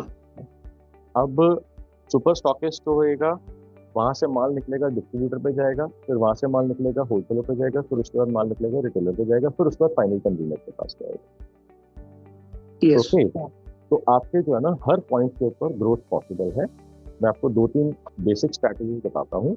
अगर मान लीजिए कि रिटेलर के पास आपका माल रखा हुआ है, अगर मान लीजिए कि रिटेलर जो है महीने के अंदर 10 लाख रुपए का माल बेचता है और आपका 5,000 रुपए का माल बिकता है हर रिटेलर के ऊपर, एवरेज की मैं बात कर रहा हूँ, तो एक पॉसिबिलिटी क्या है कि वो हर महीने रिटेलर जो है 5 की जगह 8,000 या 10,000 का माल बेचना शुरू कर दे, तो क्या आपका बिजनेस बढ़ जाएगा?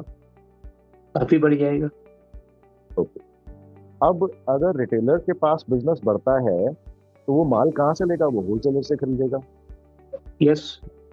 अब होलसेलर मान लीजिए कि हर महीने 50,000 का काम करता है, और अगर होलसेलर जो है 50,000 की जगह पे 75,000 का या 1 लाख का माल खरीदना शुरू कर दे, तो क्या आपका बिजनेस बढ़ जाएगा?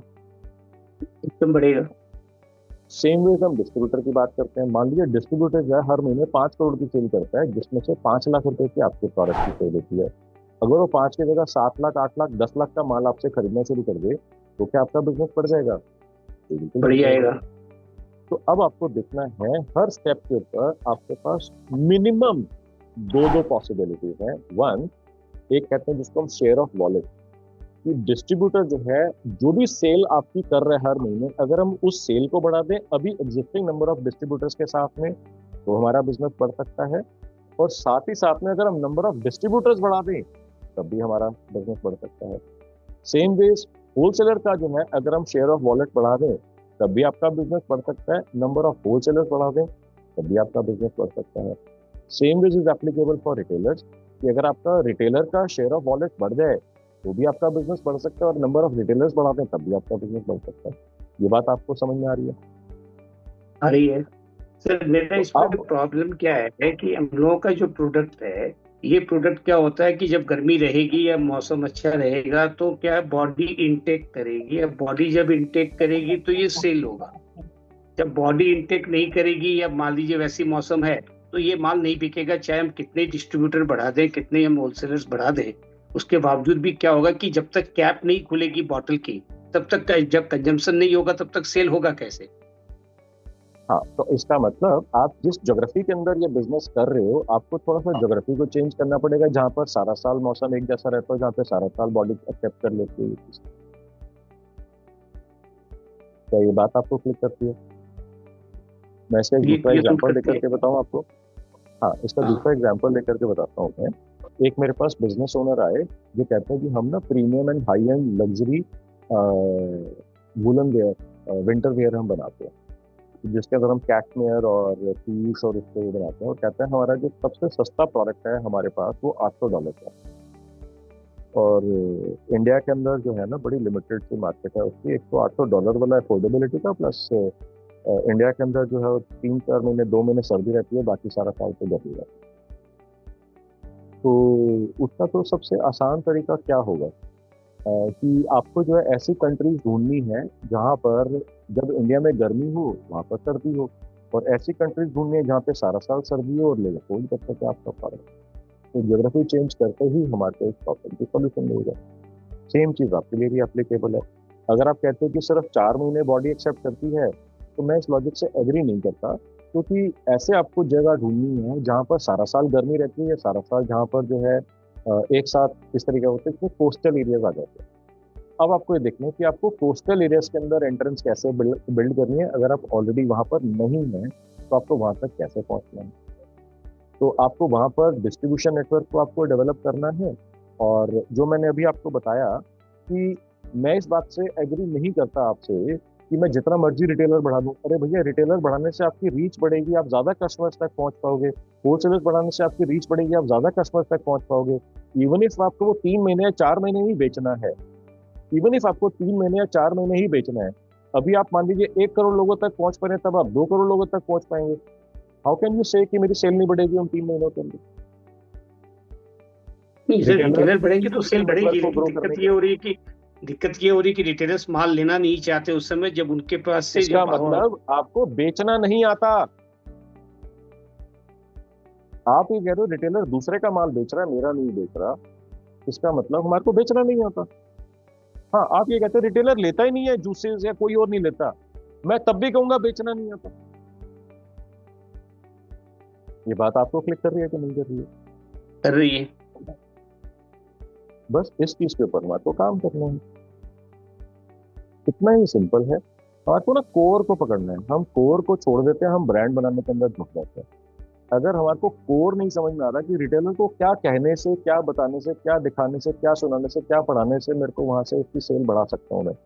रिटेलर की सेल बढ़ गई तो होलसेलर, डिस्ट्रीब्यूटर, सुपर स्टॉकेट सब के सब आपके पंजे में, चंगुल में आ जाएंगे। अगर रिटेलर को आपने नहीं बचाया, रिटेलर को आपने नहीं समझाया कि तेरा बिजनेस बढ़ाने में मैं कैसे कंट्रीब्यूट कर सकता हूँ, डिस्ट्रीब्यूटर अपना आपको निचोड़ेगा, होलसेलर अपना निचोड़ेगा, रिटेलर आपको अपना निचोड़ेगा। क्या ये बात ठीक लग रही है आपको? राइट। आपने ऐसा कुछ एक्सपीरियंस करा है कि डिस्ट्रीब्यूटर भी आपसे डिस्काउंट और क्रेडिट मांगते हैं, होलसेलर भी, रिटेलर भी? नहीं, वो चीज तो नहीं मांगते सर। वो तो क्या है कि जो मार्केट की जो प्राइस रहती है उसके बेसिस पर चलता है, वहां कोई दिक्कत नहीं आती है। मेरे को इसमें एक और रेड फ्लैग दिखता है, बट आज का वो टॉपिक नहीं है। और फिर मैं पर्सनल एडवाइजरी के अंदर चला जाऊंगा तो फिर बाकी सब लोग कहेंगे सर ये क्या बात है। Okay sir, okay sir, okay sir, हाँ, थैंक यू। ठीक है, thank you. Question on the advice that you gave on Facebook and Insta to the person selling furniture. जी क्या? So, Facebook and Insta is the best way to reach a larger audience, right? It could be not a curated audience. When done strategically, otherwise they are the fastest and the biggest money buttons. Correct. So even if you have, and also economical. So the thing is, even if you're spending 1,000 rupees to attack an audience which may not be suitable to you perfectly, but even if like 5% of that is suitable and comes in as clicks to your website or to wherever you need to go, what is the problem in that? Problem पता क्या होती है, जब आपका 100 Leeds आती है ना, आप और आपकी टीम 5, 7, 10 से बात करते हैं और कहते हैं तो लीड बिल्कुल बेकार है, सारा टाइम और पैसा वेस्ट हो रहा है। आप 100 की 100 लीड से बात ही नहीं करते हैं, तो वो 5 जो एक्चुअली काम की थी आप उन तक पहुंचते ही नहीं है, उससे पहले ही सारा खत्म हो जाता है। But that is if you're talking to leads, but ये तो आप अगर आप वेबसाइट पे डायरेक्ट कर रहे हो। हाँ, तो इस केस के अंदर जो है ना, जो 5% लोग जो काम की हैं, वो सिर्फ आपके लिए काम की नहीं है, आपके पूरे कॉम्पिटिटर्स के लिए भी वही 5% काम की। इससे क्या आपको निष्कर्ष निकालोगे? But then that becomes more based on USP and what you're actually saying to sell, right? तो इसका मतलब जो आप बात कर रहे हो ना, वो एक फैक्टर है या वो अकेला फैक्टर नहीं है जिसके ऊपर आपका ई कॉमर्स का सेल्स डिपेंड करेंगे। बहुत सारे फैक्टर्स हैं, आपको हर एक फैक्टर को समझना पड़ेगा कि आपका वाला प्रोडक्ट क्या आपसे कम प्राइस के अंदर लोग मार्केट में बेच रहे हैं। Of course बेच रहे हैं, कमोडिटी हो गया सारा प्रोडक्ट। फिर आप उनको कैसे कन्विंस करोगे कि वो आपसे खरीदे और महंगा खरीदे? USP वही तो आएगा। देखो ऐसा है कि ना, टेक्निकल टर्मिनोलॉजी में बहुत सारी आपसे मैं दे भी सकता हूँ और मैं ले भी सकता हूँ। अच्छा नहीं, फॉर एग्जांपल ठीक है, कहानी सुनाने से मैं धंधा बढ़ता नहीं। I will be specific to my product। हाँ हाँ ठीक है। हाँ। For example, अगर मुझे जैसे I created a Facebook ad and an Instagram ad which said buy two for the price of buy one for the price of no buy two looks for the price of one because it was a reversible jacket.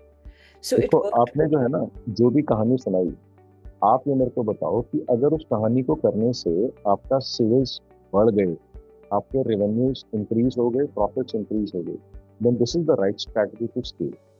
अगर आपने वो strategy बताई और उसकी वजह से आपके revenues और प्रॉफिट्स नहीं बढ़े, तो सिर्फ आपको और मेरे को सुनने में अच्छी लगी, मार्केट ने उसको डिस्कार्ड कर दिया। नहीं, it worked. Okay, this worked, but when I tried similar campaigns, those didn't work. इसका क्या मतलब है कि आपने जिस कैटेगरी के अंदर या जिस ऑडियंस को स्ट्रैटेजी 1 दिखाई, वो स्ट्रैटेजी उन्होंने एक्सेप्ट कर ली, या वो प्रोडक्ट या ये शो कॉल्ड आपका यूएसपी एक्सेप्ट कर लिया, बाकी जो 2, 3, 4 स्ट्रैटेजिक एस्पेक्ट्स थे या कम्युनिकेशंस थे उन्होंने डिस्कार्ड कर दिए, और it could just have been a fluke. मैं आपको इसका एक एग्जांपल देता हूँ, आपको काफी क्लैरिटी आएगी। So how do you kind एक of पर्सन ने वर्कशॉप अटेंड करी और आप यूएसपी बोल रहे हो ना, यूएसपी का ही सेशन करा उसने अटेंड, और ही गॉट सो मोटिवेटेड, उसने बोला कि यार मेरी इंडस्ट्री के अंदर क्या नहीं है जो मैं ऐसा कर सकता हूँ। तो कहते हैं मैं तो अपनी इंडस्ट्री के अंदर पिछले 15, 18, 20 साल से हूँ। तो उसने कहा कि मेरी इंडस्ट्री के अंदर जो है ना, कोई मनी बैक गारंटी नहीं देता। तो कहते हैं कि मैं ना मनी बैक गारंटी लॉन्च कर देता हूँ।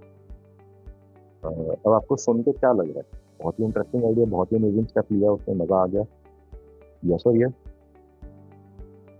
No, because people are not as clean as you think. They might just claim money back for no reason.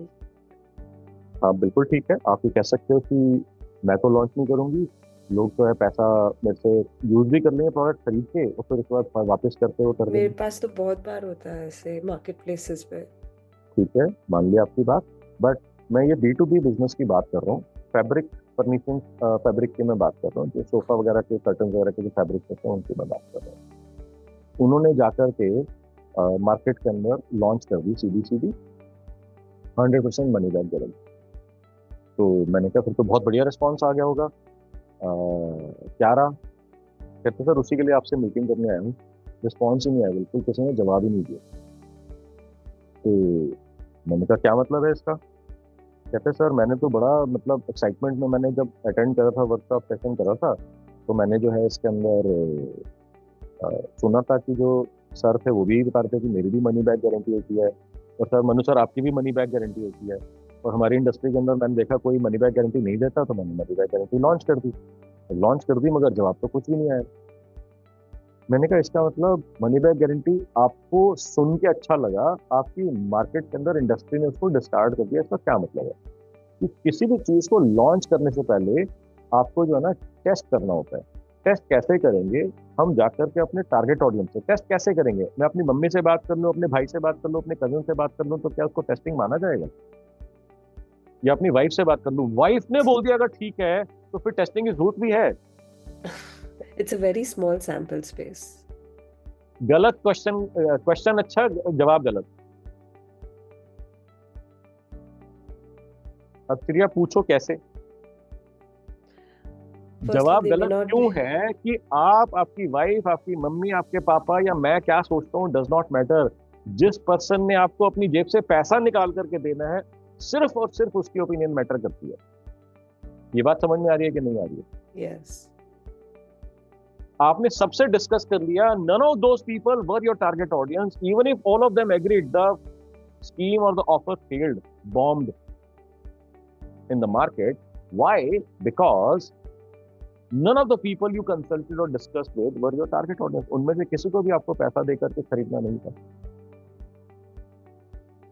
ये लॉजिक आपको समझ में आ रहा है? इसकी वजह से जब लोग कहते हैं कि सर मैंने ये मार्केटिंग स्ट्रेटेजी डिजाइन करी फैमिली से डिस्कस करके, मैंने कहा भैया बी वेरी केयरफुल। अब वेट, अब मैंने उनको जाकर के बोला, मैंने कहा कि आप एक काम करो, कोई ऐसे इतने सालों से बिजनेस कर रहे हो, कोई ऐसे 2 4 5 लोग होंगे जहां पर आप ब्रेनस्टॉर्म कर सकते हो कि यार ऐसा करने सोच रहा हूँ, क्या ख्याल है, करना चाहिए कि नहीं करना चाहिए? उसका जो है ना 1 घंटे के बाद फोन आ गया, thank you Manu sir, thank you sir, thank you so much. क्या हुआ सर? कहता है आपने मेरी आंखें खोल दी। मैंने कहा हुआ क्या? कहता है जब आपसे मैं उठ के गया तो मैं ना कीर्ति नगर के अंदर कैफे कॉफी डे है जहाँ पर मैं मीटिंग के लिए बैठता हूँ, आप में से शायद कुछ लोग मेरे से वहाँ पर मिल भी चुके हैं। कहते हैं कीर्ति नगर के अंदर ही मेरे 2-3 वहाँ पे बायर्स थे। कहते हैं एक से थोड़ा फ्रेंडली था, उसके बाद मैं चला गया बात करने। कहते हैं मैंने उसको ना स्क्रिप्ट बताई थी। मैंने कहा ऐसे मत जाके बोलियो कि मैंने लॉन्च कर दी है, उसको बोलियो कि मैं ऐसा सोच रहा हूँ लॉन्च करने का, तू मेरे को गाइड कर, क्या ऐसा करना चाहिए कि नहीं करना चाहिए। No, he is one of the people who would actually buy from him. इसका मतलब पैसा दे करके वो खरीदता है माल, उसकी ओपिनियन मैटर करती है। जब ये वहां पर गया तो क्योंकि फ्रेंडली हो जाते, तो फ्रेंडलियों के अंदर ना, फ्रेंडली लोगों के अंदर इंग्लिश या हिंदी में बात नहीं होती। उनको मालूम है उनके अंदर कौन सी लैंग्वेज में बात होती है, मालूम है आपको? पंजाबी में बात होती है। पंजाबी में बात होती है, अच्छी पंजाबी में। हाँ। या फिर थिएटर हरियाणवी में जी। हाँ। नहीं, यहाँ पे पंजाबी चलती है। तो वहां पर उसने पंजाबी में उसको क्या समझाया? कहता है कि भाई तू मेरे को एक बात बता, मेरे को पूरी इंडस्ट्री के अंदर लोग 45 दिन का जो है ना वो देते हैं क्रेडिट, तू मेरे को आकर के बोल रहा है कि मैं पहले तेरे को सारा पैसा तेरे को दे दूं, और फिर अगर तेरे माल में या कोई डीलिंग में प्रॉब्लम हो जाए, माल ना बिके, तो मैं अपना पैसा वापस लेने के लिए तेरे से जो सारी दुनिया मेरे को क्रेडिट दे रही है, तेरे पीछे पीछे भागूं और तेरे को गिड़गिड़ाऊं आकर के। कहता है उसने कुछ और पंजाबी के वर्ड्स बोले जो मेरे को उन्होंने बताए थे, मैं बोल नहीं सकता यहाँ पर। बट आपको बात समझ में आ रही है कि नहीं आ रही है? Why this system did not work in that industry, in that market? कहते हैं पूरी दुनिया मेरे को 45 दिन का क्रेडिट दे रही है, 60 दिन का क्रेडिट दे रही है, और उसके बाद ही मेरे के पास कह रही है सर प्लीज मेरा माल ले लो। और तू एक अनोखा बंदा है जिसमें फिर पंजाबी है, कुछ उसमें एडजेक्टिव्स और एडवर्ब्स उसने डाले थे उसके अंदर, कि तू अकेला बंदा है जो कह रहा है कि पहले तू मेरे से सारी पेमेंट ले जा, फिर मैं अपनी ही पेमेंट तेरे से निकालने के लिए तेरे पीछे पीछे भागो, तेरे सामने गिड़गिड़ाऊं। ये तो नहीं होने वाला। Why this scheme did not work? Why this 100% money back guarantee did not work? जो कि सुन के आपको और मेरे को बड़ा अच्छा लग रहा था, इंडस्ट्री में कोई नहीं दे रहा। You will be the first mover, you will be the pioneer, you will be XYZ, घंटा फर्क नहीं पड़ता इससे। The industry didn't need it. अब ये समझ में आई ना, जब मैंने आपको स्टोरी सुना दी तो आपको लगा ये तो ऑब्वियस सी बात है। What is so wrong with this person who could not even understand this? कि जब सारे क्रेडिट दे रहे हैं, जब वो वर्कशॉप अटेंड करके आया था, ही वाज सो मोटिवेटेड, कुछ उसको समझ में नहीं आ रहा था, उसने जाकर लॉन्च कर दी, जवाब नहीं आया। तो जो आप स्टोरी मेरे को दोगे, मैं श्रेया की बात नहीं कर रहा, मैं सभी की बात कर रहा हूँ, मेरे क्या थॉट प्रोसेस है। हाँ, ये इसलिए मैटर करता है कि मैंने हजारों बिजनेस के साथ काम कर रहा है, तो अगर कुछ रैंडमली गलत होगा, रेडिकली गलत होगा, तो मैं इमीडिएटली वहीं पर रोक दूंगा। बट फाइनली मनोज बजाज क्या सोचता है does not matter, Praveen Goyal क्या सोचता है does not matter, Vikas Gupta क्या सोचता है that does not matter. Actually जिसने पैसा खर्च करके अपनी जेब से निकाल करके आपको देना है, only and only this persons opinions matter. ये बात कितने लोगों को समझ में आ गया? लिखो MAG, मजा आ गया। तो इसी चीज को टेस्ट करने के लिए जो आपने मेरे को बोला कि मैं जो है इसके अंदर ये ऑफर लॉन्च कर देती हूँ 2 jacket in the price of 1 XYZ, तो इसको टेस्ट करने के लिए हम लोग फेसबुक या इंस्टाग्राम यूज करते हैं, इसमें 2K1W की स्ट्रैटेजी यूज करते हैं, that we just spend about a couple of ₹1,000 to see whether this is sticking or not. अब ये कैसे पता लगेगा? If you start getting sales, it is sticking. If it did not get any response, it is not sticking. और 2K1W को भी launch करने से पहले मैं अपने स्टोर के अंदर, अगर हमारे पास स्टोर है तो वहां पर इस चीज को बात करूंगी, लोगों को ये बताऊंगी। अगर वहां पर लोग इसको समझ के कुछ एडिशनल सेल्स हो जाती है, कुछ मैंने बोला 100% अभी भी नहीं बोला था कि अगर आपके पास 100 वॉक-इन्स आए, 100 को आपने कुछ ना कुछ खरीदते टाइम के ऊपर आपने सेम पिच दी जो श्रेया आपने मेरे को बताई है, अगर उस ऑफर को सुन के 100 में से 15 लोगों ने या 10 लोगों ने या 8 लोगों ने एडिशनल आपसे सामान खरीद लिया, जो आपने बेचना चाह रहे थे वो खरीद लिया, that means there is some stickability in this particular strategic aspect और strategic approach. Will scale it up using the power of Facebook and Insta. Does that make sense? Yeah. Yeah, I mean, yeah, it's a trial and error, but yeah, we It can is not trial and error, it is testing. Trial and error और testing जो है दो अलग अलग चीजें हैं। Testing के अंदर आपका एक हाइपोथेसिस होता है, ट्रायल एंड एरर के अंदर लॉजिक और रैंडमनेस होती है। लॉजिक नहीं होता, रैंडमनेस होती है। ओके, जब आप टेस्ट कर रहे हो तो आपने कोई स्ट्रेटेजी सोची, हाइपोथेसिस है आपका कि हाँ ये चीज मेरे लिए चल सकती है। ओके, तो पहले आपने इन पर्सन इंडिविजुअल्स के साथ में 7, 8, 10 लोगों से बात करी, 50 लोगों से बात इन करी। पर्सन मेरे लिए पॉसिबल नहीं है। कैसे, क्यों? I do not have my own stores. I sell only out of other stores. कोई बात नहीं, आप जाकर के स्टोर पे खड़े हो सकते हो, आपके स्टोर का जहाँ पर डिस्प्ले है वहाँ पर बाकी कस्टमर्स आते हैं। Instead of saying that I am Shreya Agarwal, can you say I am XYZ, I am from sales team? Yeah. Ego को साइड पे हटा सकते हैं हम। Ego नहीं, it's not it's not in first tier cities, it's in 2 tier 3 tier cities, but yeah, okay. तो 2 tier 3, अरे भाई जिसने पैसा देना है वो छोटा Yeah. थोड़ी ना है। नहीं, of course नहीं कर तो सकते चले हो। जाओ वहाँ पर हफ्ते के टूर के ऊपर जाकर के, एक्चुअली वहाँ पर खड़े होकर के देखो लोग कैसे बाय करते हैं, बिकॉज जब तक आपको बाइंग बिहेवियर समझ में नहीं आएगा, सेलिंग बिहेवियर आप कभी क्रैक नहीं कर पाओगे। Yeah.